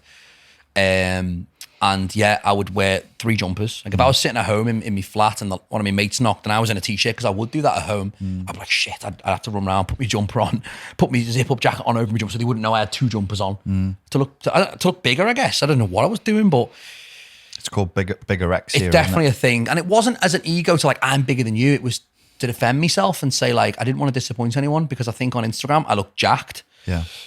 I didn't want anyone to see me and go, he's not as big as I thought. Yeah. Or, oh, his arms aren't that big. Yeah. I didn't want to disappoint. I didn't want to disappoint anyone. Right. But I've got videos of me when I'm like this mentally, and you'll look at them and because I did this and this is what fixed me. But I was just a mess, you know, and I don't know how long that was going to be able to continue. But I was literally eating in restaurants in 2 hoodies. If I went out, for example, on a night out, for food with a partner or something, I'd wear a jumper and then like a knitted jumper over that. So I'd look slightly fashionable, but sweaty as fuck. You must have been boiling hot. Mate, I was a mess. But for me, the pain of being hot was not greater than the pain of being in a t-shirt. How long were you doing that for? Long time. Years. So from when I was about 18, that probably kicked off till I was about 22, 23. How did you resolve that? This is the interesting bit. So COVID fixed me. So it wasn't long ago I got fixed, man. I always looked at my pictures and went, shit, you don't look that good. You're this. And I believed it. It wasn't like, you know, people go, oh, they're just self-hating themselves. I felt like I looked shit. I believed it. And COVID came. I lost the gym. And I was wearing hoodies still in the gym, sweating when we made that gym. I was sweating. You can see pictures of me zipped up. And then COVID came and I couldn't train. I moved to Shrewsbury. Right. Didn't know anybody. Didn't know a gym. Didn't have no back passes. Nothing. So I had to stop training. I didn't have a choice. And so I was doing a bit of push-ups at home and all that, but I didn't have a choice, man. So I stopped looking at bodybuilding as much. I was just focusing on my coaching and didn't look at bodybuilding as much and blah, blah, blah. And after about, I reckon, 9 months, because I was planning on training. Yeah. And every time the gyms opened, I'd go back to gym. Yeah. But I was obviously fading. So that reset you? And I looked at my social media. I went down and when I found this video and I looked at it and I'd never felt like that before, I went, holy shit. I was fucking jacked. Like I looked at myself and went, what the? I've seen myself for what I was. Yeah. And I went, you were fucking crazy. Yeah. Like, how did you look like that and not believe? So from then, man, yeah, I mean, because of the way I stopped training stuff, I started wearing things that were comfortable because that's what makes sense. Yeah. Functional clothing. Yeah. And then it kind of stuck. And I get a bit weird now and then, but I'll never go back to that. But that is our pastime. We have tons of mirrors in the gym and we are training. I think everybody is training to look good. So you'd have to go, like if you really wanted to get rid of it, you just have to stop training. So you're sort of dabbling with that addictive cycle. Self-hate to motivate, it's very useful, but it's very, dangerous. It's sad because you do it for everyone else, I think. Some of the greatest physiques on the planet did it for you. So I could look at them and go, wow, they look amazing. But in their head, they didn't think they were very good at all. Yeah, that you're the only one who's celebrating how good they look. They're not celebrating. That's why at 26, I'm so obsessed now about achieving the pinnacle of my perfection at like 35 years old, because that's pretty much a peak for a bodybuilder. Yeah. Getting photos, getting photo shoots, winning shows, Yeah. and then quitting bodybuilding and going into, well, still training and probably being bigger than the average man, Yeah. but martial arts, functionality, fitness, because I think then I'll appreciate it and go, wow. You're not just a bodybuilder. This is something I want to close with. When I was casually chatting to you in the gym once, you told me that you had back squatted 200 kilograms for 10 reps. I have a video doing that, yeah. I am very, very upset. Yeah. Well, Hurt. I would say I'm hurt, Jacob. Well, we haven't even got into that, have we? And a lot of my training and why I got so much traction on social media is because I'm a big believer in functional training in terms of like big compound lifts, not this pussy stuff, and doing the big stuff. Like, you know, I was always big on big numbers, but for high reps. Like I was always wanting to be strong, but with perfect form. Yeah. Like I believe in all that stuff, and that's what built my physique. Is that on your Instagram? You doing? Yeah. There's a 200 kilo for 12, I think. It's going to be quite far down. It's in a gym that's got red. You'll see it. I'm squatting. It's a video from the side. Yeah. I'm not. I have no spotter, obviously, because I didn't believe in them either. I believe that with spotters, you prepare to fail. There's a video of me doing flat bench, 160 for 10. No spotter. Got it out myself. Because I believe without the spotter, the fuck? You will die. And that is a motivator. That releases hormones you didn't know you had. You know, when you put death on the line, bro. Sheer rank terror. Yeah. So there's people like me who go to the gym and move stuff around just so we can keep eating, basically. And then there's people like you who excel. I mean, those numbers these are elite level numbers, aren't they, for lifting? Probably so, yeah. 160 kg for 10 reps. I'm blown away by that now, though. Hey? I'm blown away by that now because Yeah. that was when I was focused purely on strength, and now I've stepped back a little bit and gone into hypertrophy. Yeah. There it is. Look at that. I can't believe this shit. I didn't have a spotter. And 160 kilograms. That's 160. Well- I can't believe that. And you're doing it fast.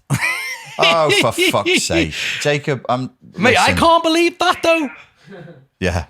That's no spotter. No one's there to help Look at me. you gliding through that. I can't do that now. That's 22 years old.